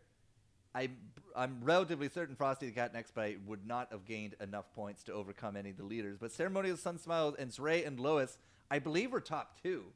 And I've been told that they're updated. So without further ado, ladies and gentlemen, our top 3 are Zray and Lois. Makes sense. Zray and Lois are up 2-2, 4-1. They edge out Sunsmiled and Ceremonials for second place, and Quasar and Explain for third. That's interesting. Somebody said to me that the top 3 are based on score, but I said it was the top 3 in game, and it was the same damn thing. Just kidding, Kiwi. Just kidding. Edged them out by a little bit. Edged them out by a little bit, because look at that. Namasaur and In-Joker at 38, Rejection and Pass at 37. So very hard fought. Very hard fought. Zray, man. Congratulations, well done. That'll be that. So the lion's share goes to first place. Second place will grab, I think, 25%, and then whatever's left over for third place. But good stuff. Very consistent placings on these guys. Other than that random 5th place from Sunsmiled and Ceremonials, is top 4 every time. Top 4 every time. So this has been me, Forgore Jester, with my inner thoughts. Obviously, I would have preferred to have somebody with me, but, you know, quarantine, what can you do? Whatever. So my inner thoughts were very quiet today. I kept them to myself mostly. But, yeah. Thanks, guys, for playing in our duos. Battle Buddies 08 wrapped up. All good. My voice hurts like hell. If you guys enjoyed everything, feel free to join our Discord. Please organize more. We will try, Steph. Really depends on the outpour of support from people, right? But thank you to our admins, Zex and Asian in the background, making everything work smooth as butter. Thank you all to the players. A lot of people showed up to the Discord. A lot of people put forth their support for this, so we'll see what we can do about more down the line.